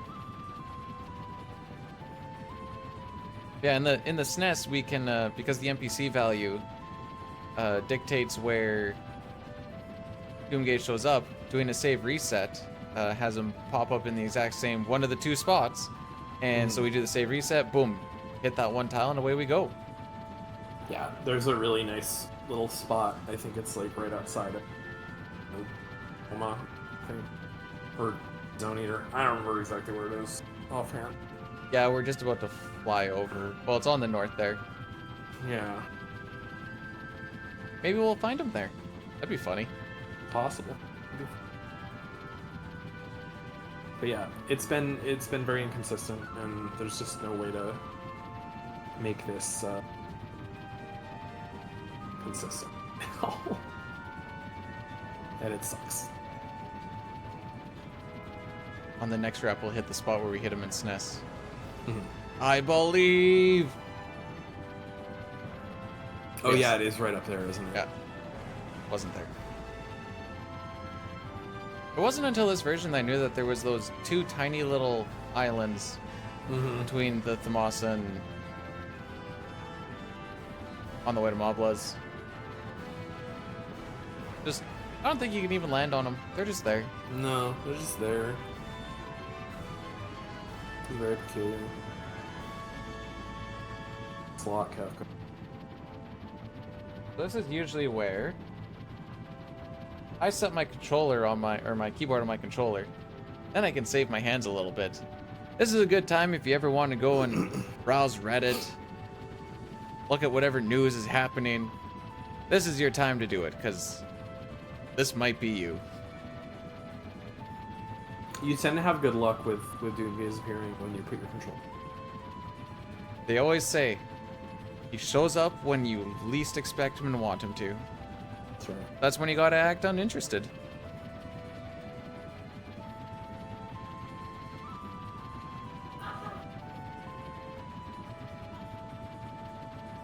I remember when I was trying to do routing testing for this part, and it was like really late, and I was just sitting there trying to get him to show up, and I legit was like falling asleep in my chair just because I had to wait. And then so when he finally showed up, I was like and then I messed up because I was half asleep. Like, great, super cool. Now we get to do it again. Terrible. absolutely terrible. So, did you guys know that animals that lay eggs don't have belly buttons? Think about it for a sec. It's actually kind of messing with me. Now I'm wondering, wait. That mean that animals that don't lay eggs always have belly buttons? It should, yeah. Kind of want to see an elephant belly button.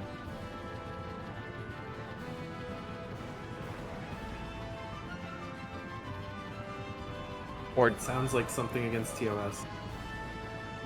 Or did you know that camels have 3 eyelids?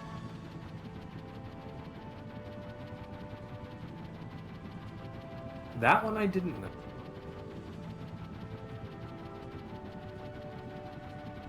I'm assuming it has something to do with the sand and the dust. Yeah, no, it makes sense. It totally makes sense. They've adapted over the years.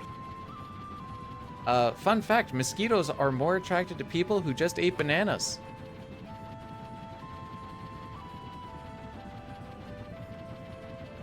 Hope we stay at this for a while. Well, it's been about 10 minutes so far.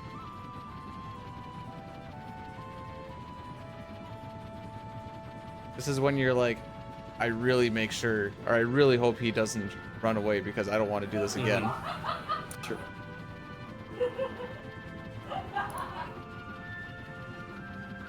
What?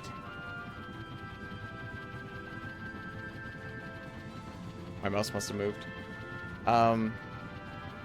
Apparently termites outweigh humans throughout the world 10-1. That's kind of scary. That's kind of icky. Yeah, that's not great.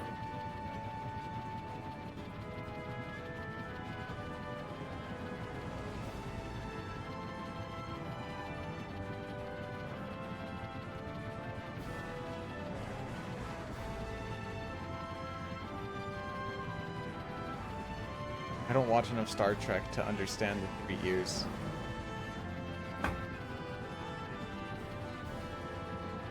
Yeah, hopefully the termites don't decide that they're gonna just have an uprising.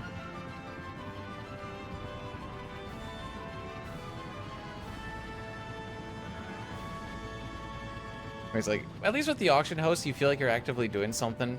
This is really the only, like, sloggy part. It's true.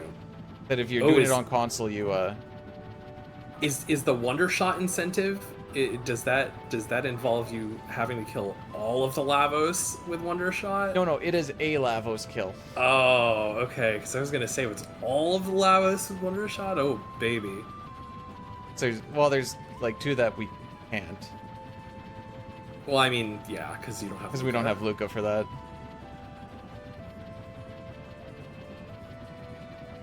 Maybe while we're waiting on this, you can start the all endings. Yeah, I'll just grab second controllers, fire Yeah, up the SNES. I don't see why not. What's the point of this flying? We're looking for a random encounter in the sky. He's sitting on 1 tile out of, I don't know how many are in the PR version, to be honest. In the SNES, there's 4,096. But there might be more here because we're all HD'd up and stuff. Where is he? No one knows. No one knows. He doesn't even.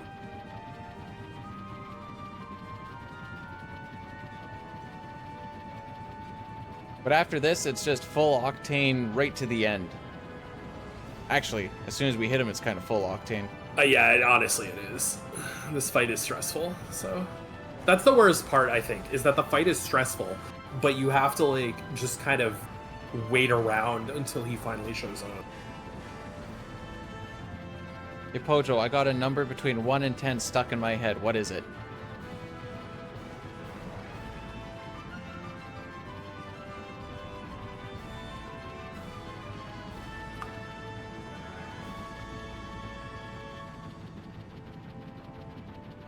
It is 7. I gotta stop picking 7. Everyone picks 7. Everyone picks 7. Everyone I thought picks 6 was 7. the obvious one because that's what I'm playing. No. Ah, I shouldn't pick 6. Everyone picks 7. Could pick 6. I would like to know the odds of someone responding 7 when you ask them. I'm thinking of a random number between 1 and 10, because I feel like it's 7 at least half, if not more. It's because you don't want to go in the middle, and you don't want to go on the ends. So you're like, I'm going to go a little bit somewhere in the middle, and then you always pick the higher side because it feels riskier for some reason. I think people just like the number 7. I think they have an affinity for it. Maybe that's it too. I think that's why everyone likes Final Fantasy 7. Beep.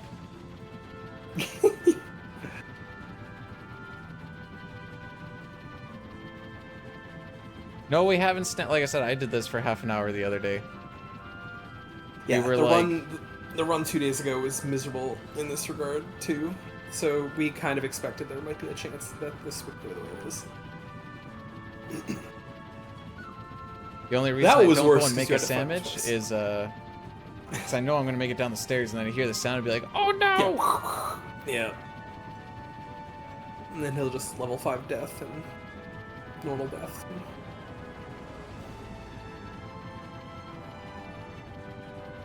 Sid's like, "What are these guys doing? They just flew over us twice already." Hey guys, again.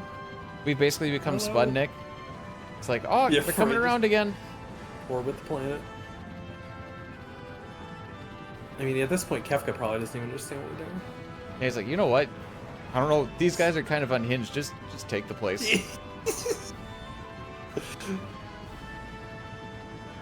He's very concerned for our sanity. We're trying to see if we fly against the world spinning, if we can go back in time. According to the splits, that is not what's happening.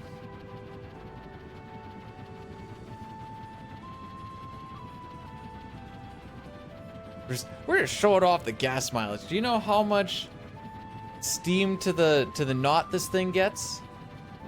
I don't even know how you measured the amount of steam. Yeah, I don't know.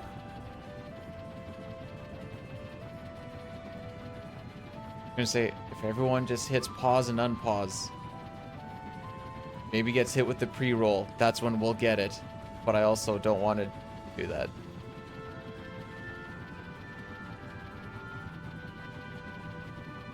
This, honestly, so the thing is that this luck is like probably what I would consider average.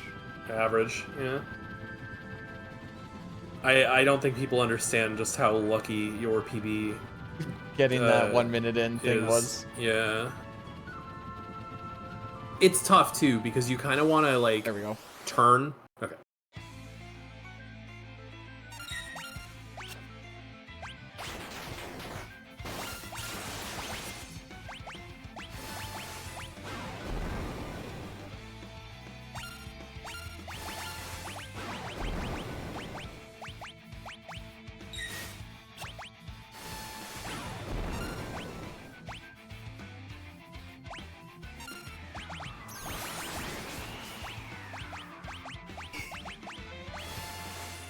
Unfortunate.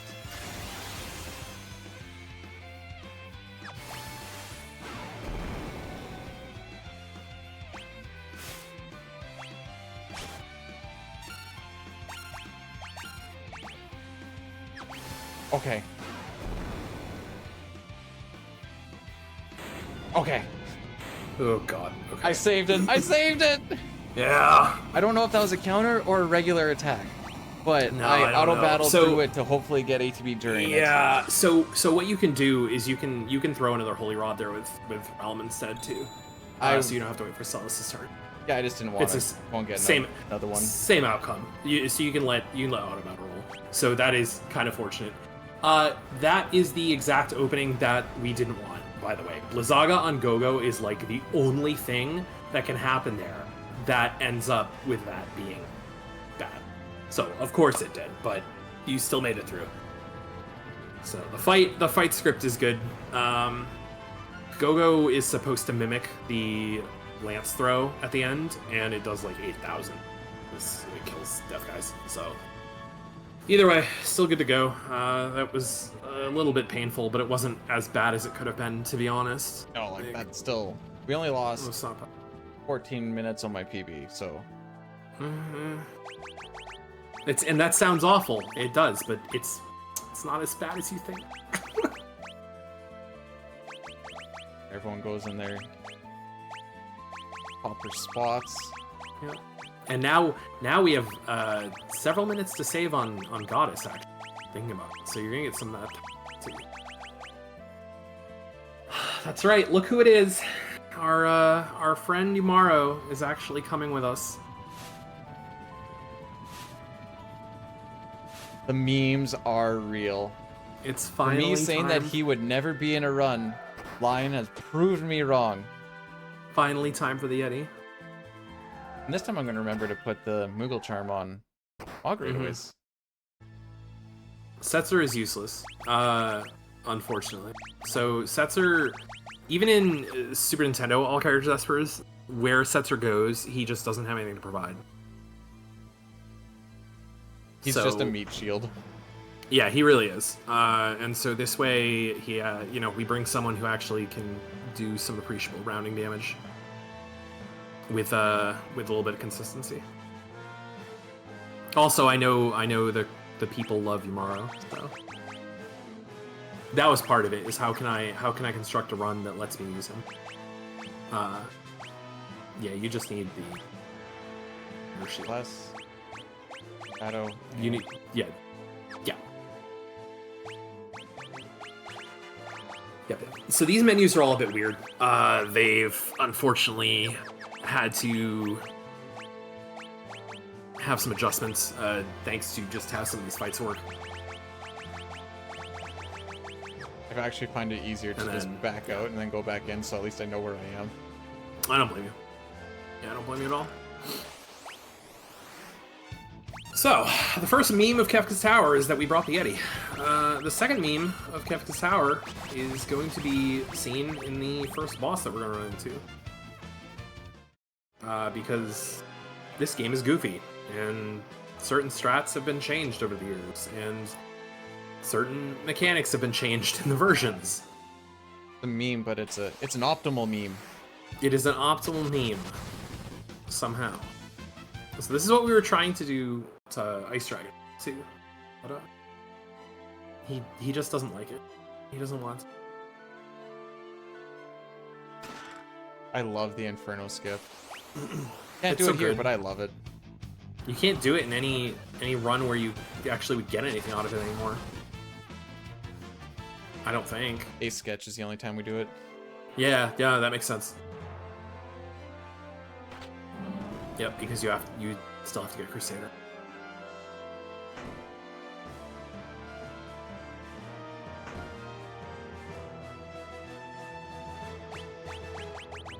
So, welcome to Gold Dragon. It's a pretty in-depth fight. So what we're gonna do is Ragnarok, and then do nothing else. This is the fight. Wonder how many casts it's gonna take. We're at 3 now. I had a first try yesterday as well. I had Yeah, some of course. stupid luck yesterday.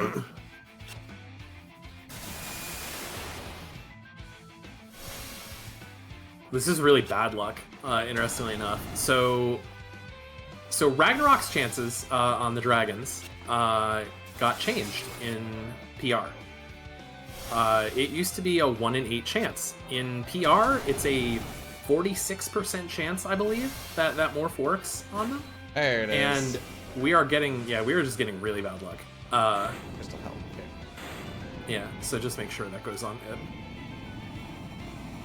So, all of the dragons are actually susceptible to Morph, funny enough. They all turn into Crystal Gear of some sort. And yeah, you do this to all of them. The only one that we can really do it to during the run is this one, because we have to have Ragnarok, and we have to have Gogo in the event that it doesn't. So, yeah, his last run, first try. The run before that, third try. Second try, third try. That run, this seems to be about on par with how things have been going. Yeah. So, but yeah, that is still faster than the alternative.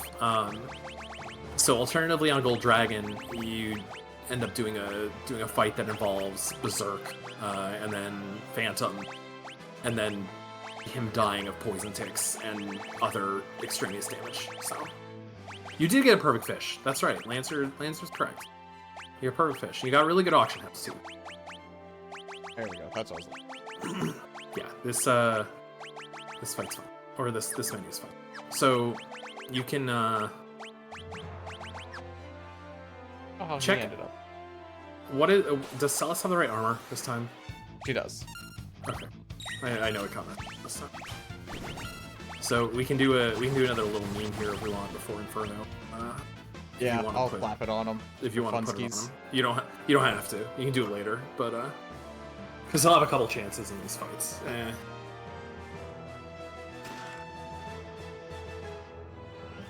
It's not like I'm exactly on world record pace or anything. Right. At this point, right. The Doomgaze is the bad part. Everything now is just gravy.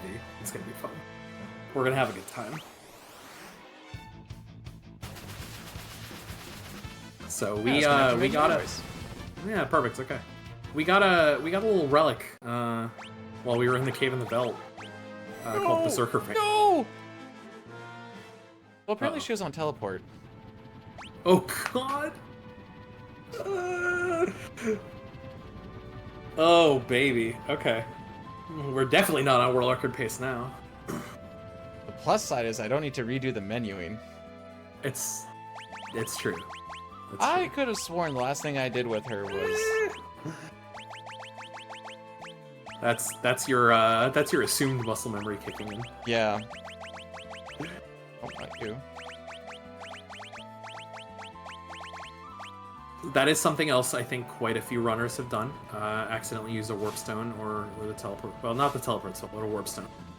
Yeah, usually when you use teleport in SNES, afterwards you just yeet yourself right to the top. You're like, I'm not even touching that. Nope. No. So here it's not the end of the world. It's unfortunate. Sure. It does mean you're gonna have to go through here either moving the ward bangle or you're gonna have to just deal with it. So, kind of doesn't matter either way. Look at the ward bangle. We're still on Yeah, Smoke it's on. Bomb. Yeah. Because I was about to do my menu, just want to do a little heal up after that metal cutter. But alas. It's all that Prometheus' fault. I blame Locke. I haven't figured out how yet. I agree with it. I'm getting you off that right now. Yeah, I got a free heal. That's true. That's true. You do get healed when you leave. Guess. Peculiar. Anyway, I didn't realize I got a free heal, but I got a free heal. yeah, so anyway, that Berserker's ring. It causes the Yeti to act funny. Oh.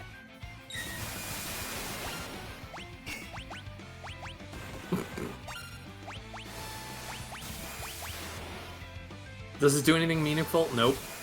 Is it fun to watch Yumaro chuck his friends at enemies? Yup.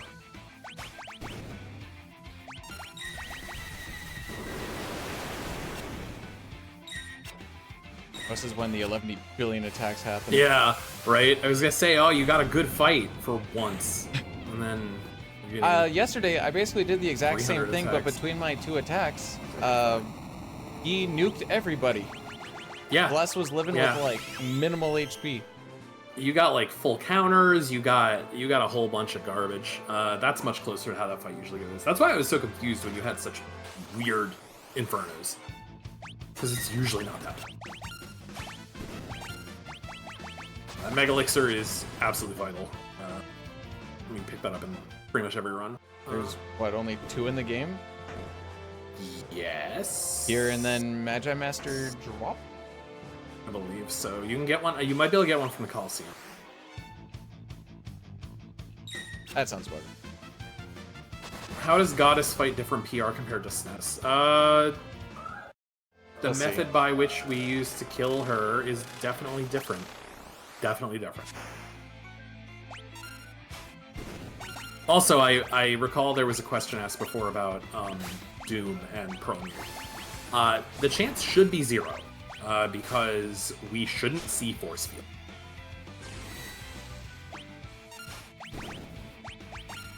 So, throw the Punisher.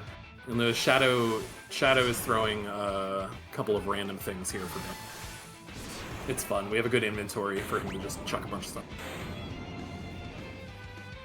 And yes, that's right. You can steal them from the Earth Guards on Solitary Island, but they're like a rare steal, and they die after like 1 seizure tick. So it's a huge pain. I forgot about that though. Thank you. I forgot to put that ward bangle on, but at this point, oh, jeez. The last. I was step. gonna say at this point it doesn't matter. And the bad fight. I can't believe Shadow survived. Yeah. Wow. Interceptor saved him with the other one too. Dang. Interceptor took that blade for him. I didn't know Interceptor could block throw. That's new to me. Like, I thought throw was totally unblockable. Learn something new every day. No, it shouldn't be able to, I don't think. That seems like a PR quirk. I am very amused by that. Interceptor is the best boy. It's never been a problem with Interceptor. I just thought that was out of his abilities. Like, he's very impressive. Okay, this is the sad walk that you have to do again now. Yep.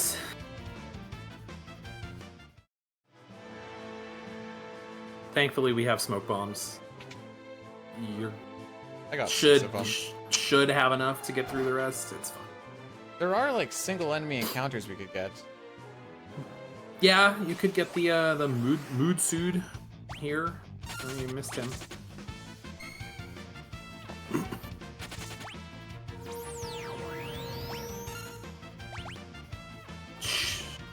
That was a hefty physical from Gogo.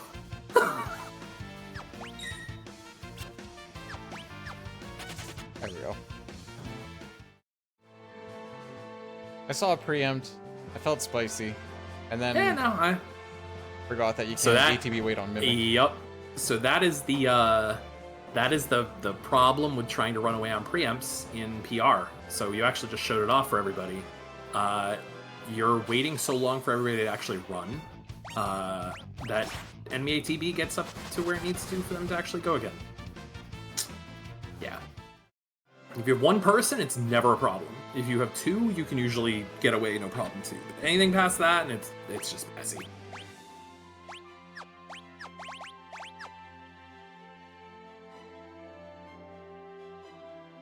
All right, now we're back on. Can I not push the thing?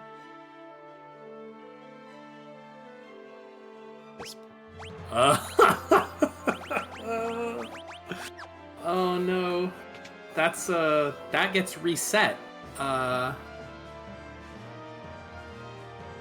It's not with this party, is it? Could be. Okay. Oh no, wait. Oh, I'm thinking of the wrong one. Never mind. No, it's party. Silly 2, boy yeah. moments. Yeah, I mean you do need that too, but it's okay. It's also just outside the door. You're styling for the kids there. I have an estimate, and I need to try and get closer to it. It's true. That's actually a good point. We were very early, and now the next run is going to be very.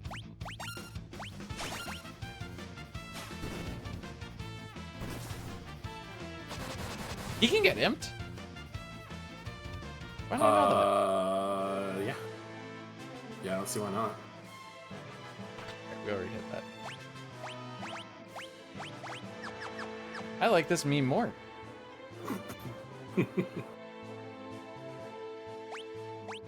I like memes. Memes are good. Memes during a real run. Also. It all stemmed from that teleport. Especially when you've like hit triggers, then you're like, all right, don't have to think about them anymore. This one's pretty quick too. This is a meme. So. True. Unfortunately, until we get him a nip for Doomgaze, it's going to be a meme of a run. So. There is no way to convince anybody to do a run like this, where you can lose 30 minutes, 5 hours in. It's just not. It's definitely a big ask. It's kind of a shame. Like, I really hope we can find something, because I like some of the stuff that we do in this run. Here are all characters and espers except Jerk. I mean, I don't hate that. The big problem is we use Bahamut a lot. Yeah, we do. So that esper that we get from Jerk is unfortunately going to see some use here. I honestly don't know if a manip is possible. I am not familiar enough with the inner workings of this game, of this version of this game. I don't know if most of us have, like, dove into it to see if that kind of thing is available, if it's possible. It might be. Like I had mentioned earlier, that's a task for someone with more knowledge than I have about the systems by which, you know, PR is built on. Well, I guess it's Unity. But SNES's code was like different. All right, we're back to our regular scheduled program. Yeah. So another boss coming up. This guy's kind of a jerk too. No way. Oh no. You can slam yourself? No. I mean, when you're a Yeti imp, anything is possible. Oh my goodness, that did a lot of damage. The self slam for 700. They'll get unfrozen. Yeah, they eventually will. I mean, Yup. Plasma doesn't do anything to either of the girls, so. I mean, it's the new self-plex. It's the self-slam.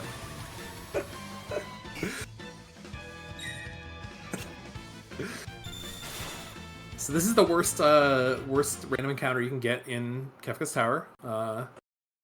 These guys are absolutely awful, as you can see. I get it, game. The best part is I only had 2 smoke bombs. Both of them got quote-unquote used. Used. Oh, that's wrong. Yeah. I always forget that they do quick save way just yeah, below. They do. It's dumb. Yeah, they both got eaten. They, Oh, that's, When it rains, it pours in this game. Oh, yeah. This is really, it's really the story of Final Fantasy VI, is when something goes wrong here. Well, I like when the banner doesn't pop up. Yeah. Thank you. It just hangs and you're like, do I get to play? Maybe. Maybe I need to start using tele. Not a horrible idea. I know that got us into this situation, but it can get us out, dang it. Sure. Alright, so the boss that we were supposed to be at, like, 8 minutes ago. Okay. Guardian is big tank. Oh, we still have Imp. That's right. Okay. So I don't think he can throw party members when he's Imp. So that's fine. We got the meme on the last fight.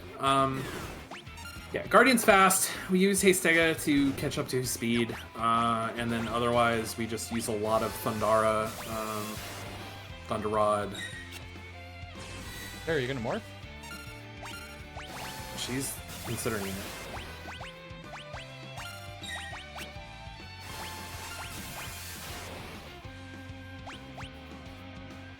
Oh.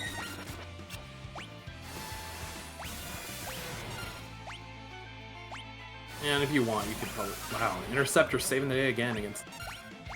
We'll probably chuck something we don't use at him if you really feel like it.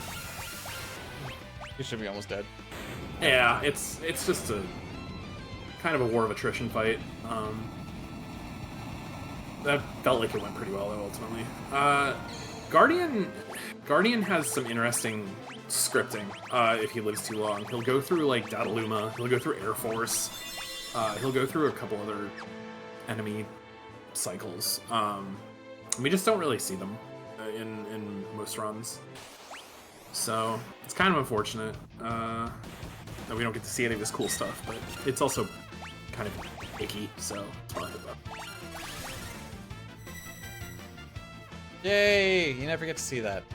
It's true, actually. that is a rare occurrence. So, yeah, Imaro he's sleeping. He's fine. He unfortunately, he had his moment. So Poltergeist is vulnerable to stop. That's the big thing we're gonna take advantage of here. It's funny because he also uses stop. Indeed, and usually when you get stop casted against you, you lose this fight. So we'll have Shadow use stop, which he got from Golem earlier, actually, so that was useful. And then we're just gonna throw some stuff and cast a bunch of spells on him. He's weak to poison, but Bio doesn't necessarily do more damage than a level 3, so Blizzaga is what we'll spam. Terra will use Bio because she has it. And then we will... It missed. That's new to me. Stop did not, so we'll get another round. I guess Demon has magic evasion that I didn't know he had, so that's curious. And then probably one more round. This is the one that missed, I think. Yeah, that is interesting. So I saw a miss, and I'm like, I did try Bio, right? I'm pretty sure I already did it. Yeah. Weird. I don't think I've ever seen that happen. PR moment once again. Yep. Marathon first, baby. Skipped Soar. That's right. For anyone who is counting, these are more designs ripped off of Final Fantasy XIV. I can't believe it's not a lawsuit.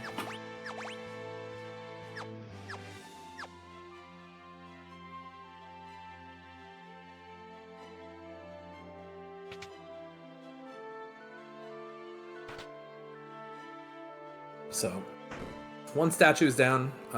We will move on to the second one with Team Mog.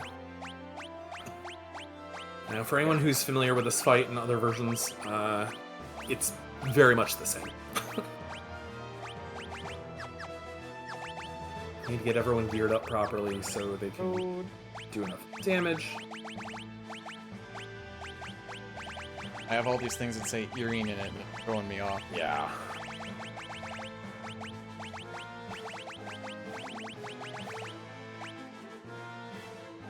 Yeah, ultimately, all four need one magic boosting relic, be it a hero ring or an earring. And then Locke ends up getting Golem, and we get a couple weapons changed here to maximize magic power.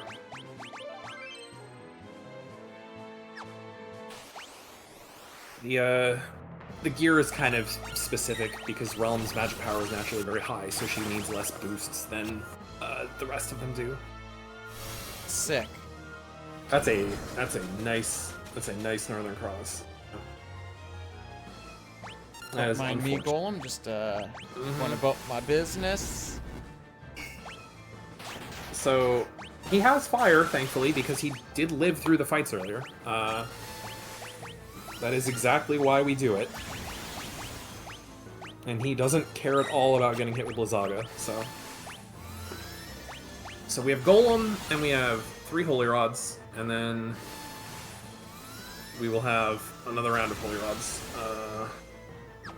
And honestly, we may just send it. If that's the case, that's my plan. Yep. So this fight is, it's odd. Once he hits a certain damage threshold, he's supposed to cast Force Field. And based on weird scripting things in PR, he just doesn't do it sometimes.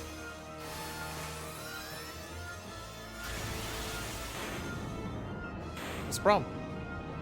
Yeah, I mean, just do it. Where's Force Field? Yeah, not Win the happening. game. Yeah, so his AI gets really messed up, and we just do it. I honestly think that waiting for his attack isn't even worth it. I think it might just be Golem and then just send 7 Holy Rods in a row. That might just, yeah. It's weird. The fight shouldn't be like that, but it is. And I wish we had a better explanation for why. So he's gone. Done. Whatever. Fiend, Doom, done. And we'll move on to Goddess, the last of the 3. And this one is this one's a bit messy. This one's no fun. Say it properly. Yeah, you'll dump all the gear off. This muscle belt we just picked up. Yeah. And So this turns is out this it's is new actually tech. a really big thing. This is new tech that bdewd just came up with yesterday, actually. That makes this fight far less RNG dependent.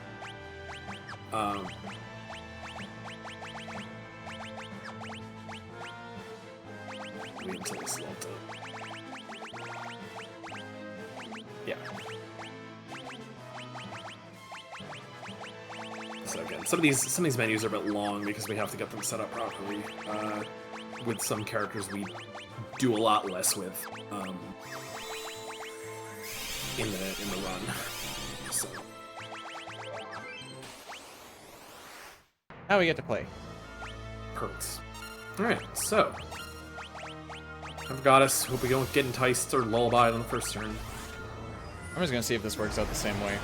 Yeah, that's fair. So, here's that Bahamut. The Bahamut that we got earlier. We're actually going to be using, as discussed. So, we're going to have Cyan chip in a little bit of damage with Tempest.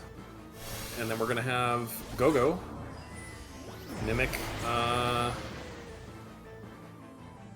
that Bahamut usage as many times as possible until one side dies.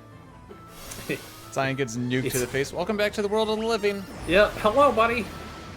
It does mean he will not survive Quasar this time. Doesn't even get to.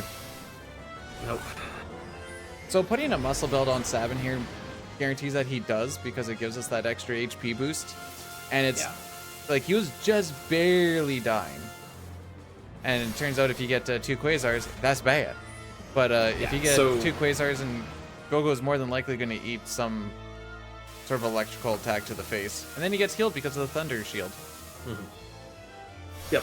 So basically the muscle belt is insurance that in case Quasar goes off and you get weird damage rolls, that you'll never have either character die unless you get really unlucky with them not getting healed by Thundaras.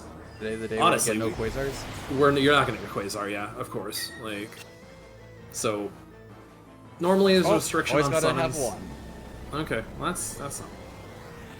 There's normally a summon restriction where you can only summon once per battle. Go-Go just kind of bypasses that with Mimic because it's Go-Go. I kind of want to look into this a little more to see if we can remove one of those casts for like damage rounding, because it's a bit long. The tech is good; it works fine. Why does he put Ubero in that party? Maybe, honestly. That might be better than what Edgar is probably who we'd swap. Yeah. I mean, we could take out Edgar and put Setzer back in Terra's party. Right here. Yeah. That's something to consider. Yeah, we might do that. Although, no, you can't do that. You can't have Umaro and Gogo in the same party because Gogo will mimic physicals. Oh, he will actually mimic it? Okay. Yeah, yeah. So it messes it up. That's why. And physicals against Goddess are really bad because she'll counter physicals with whole smattering of stupid stuff. So anyway, those are our 3 statues, and this is the final menu of the game. We've actually had pretty good run, all things considered. The Doomgaze part was a little bit messy, but like all in all, I think myself out of here was a little messy too. But yeah, you know, you just wanted to give everybody a little bit more time with us, and so I appreciate that. I hope everyone has had fun.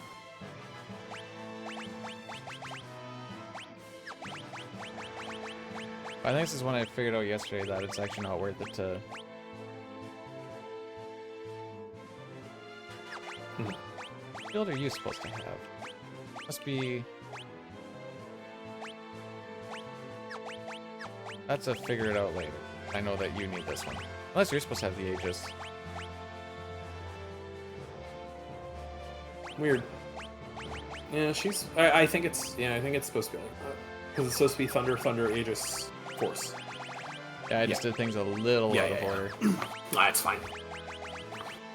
These are small things that we're still trying to optimize to. Honestly, there's a lot of menuing in KT because you have to work with 12 characters, and so there's definitely things that we can remove, definitely things we can add.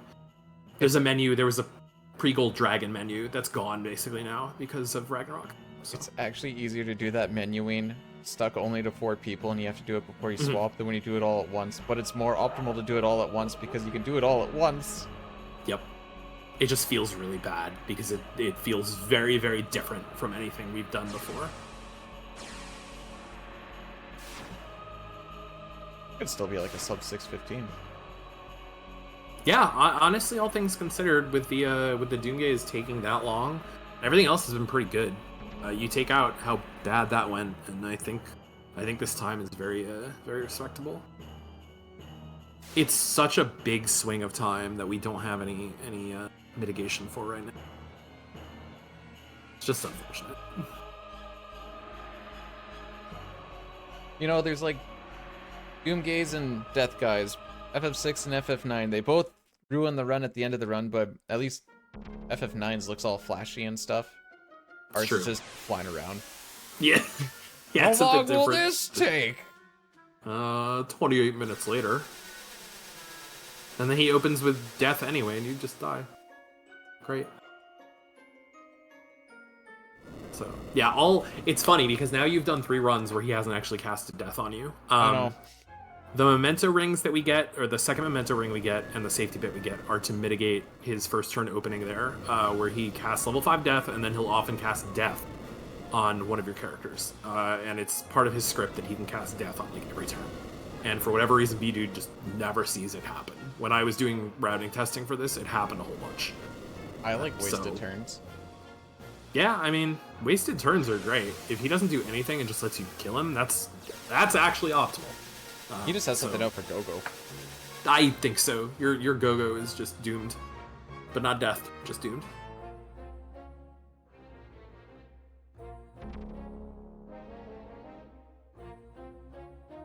So this is it.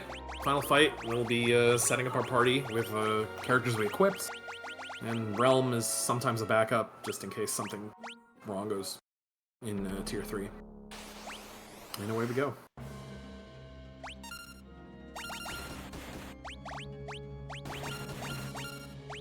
Oh, we're doing this thing, we're just doing massive amounts of damage again. Tier 1 is obnoxious. It hurts a lot. Very physically damaging moves. Just a lot of physical attacks. And we don't have a setup properly to like vanish on this boss this time, like we do in some other routes. So we just kind of put something to get through.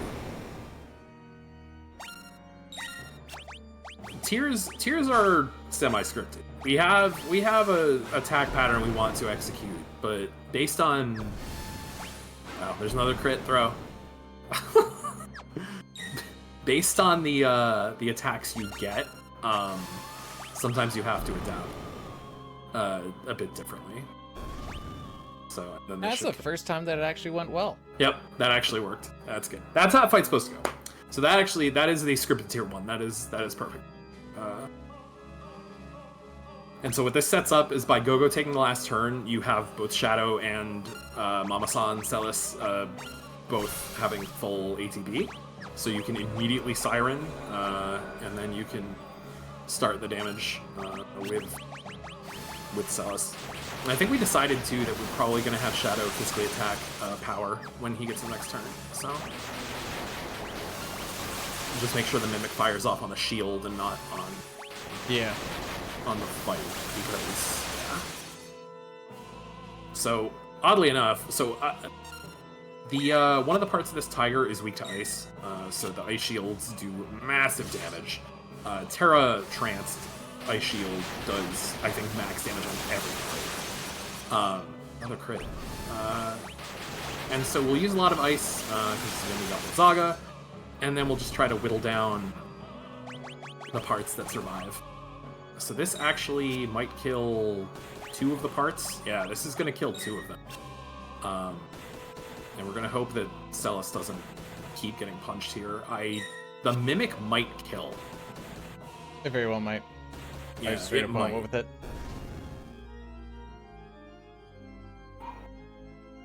So, letting stuff yeah, happen.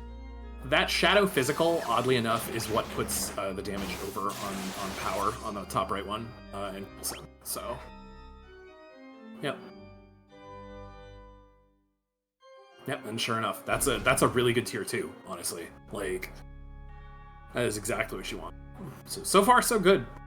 Tier 3 is next. This is a little bit messy for different reasons, but things start becoming a little bit more scripted. Hectic and scripted, hectic, but yeah, it's a hectic script. Yeah, it's you'll see.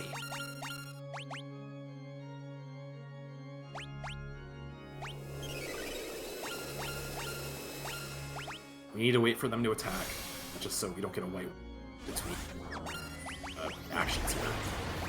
Bahamut is necessary as Lady absorbs or nullifies all elements against her. Bahamut doesn't have an element, obviously, so it does a pretty massive amount of magical damage, and then Gogo's will do enough to off her. So we put about 10,000 on DNA. Other guy. Oh yeah, this is the ugly outcome. We never want this because that's about 24 here.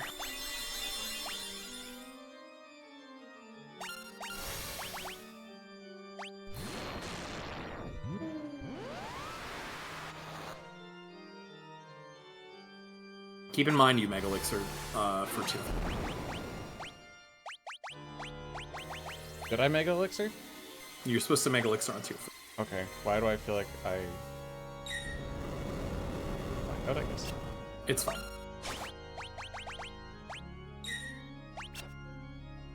Oh, I totally didn't. I might have. You Mega Elixir. Oh, okay. Yeah. You did. Yeah. It's fine. Just you will need to remedy Celis, I think. So, all right. So I mean that's a pretty good tier 3 ultimately. The meteor is kind of unfortunate. They just had them both fire at the same time. It's whatever. Ultimately, no one died. You didn't get double meteored. We have a lot of magic evasion on this party too. Yeah, it's very high. So the scare here is that Heartless Angel is going to drop us all to 1 HP. And we don't have a Mega Elixir now to address it. But we have a bunch of stuff to do. bdewd knows this fight pretty inside.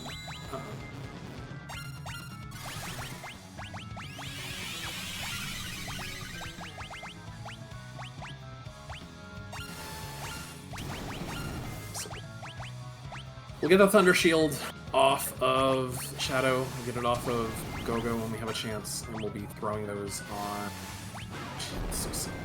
We'll be throwing those on Kefka, because they do a stupid amount of... There we go. What Daddy was looking for. Yeah. And then we have the... so when the screen starts shaking, he can no longer counterattack. And we use that time to drop a bunch of damage on it.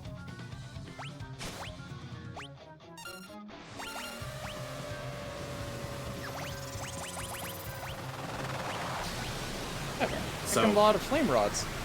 You do. So that I actually don't know why you have so many. That's pretty funny.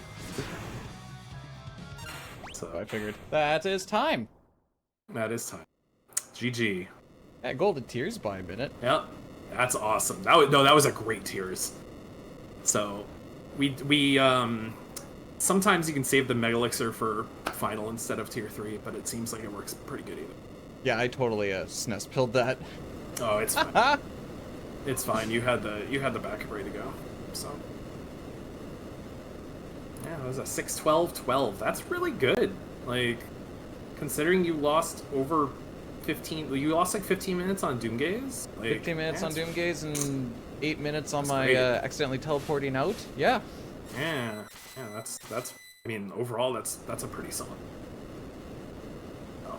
No, this loses to my PB by 23 minutes still, but again, that's most of that is still Doomgaze at that point. It's RNG jank. Yeah.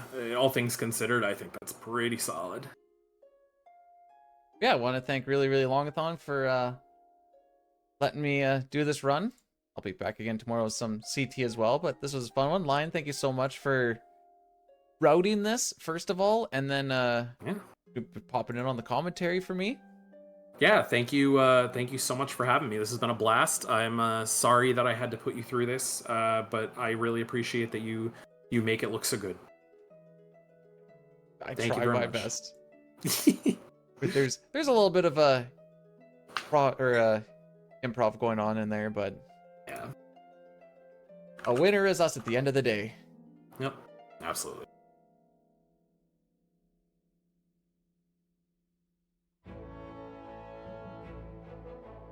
I hope you guys all enjoyed it too. It is fun.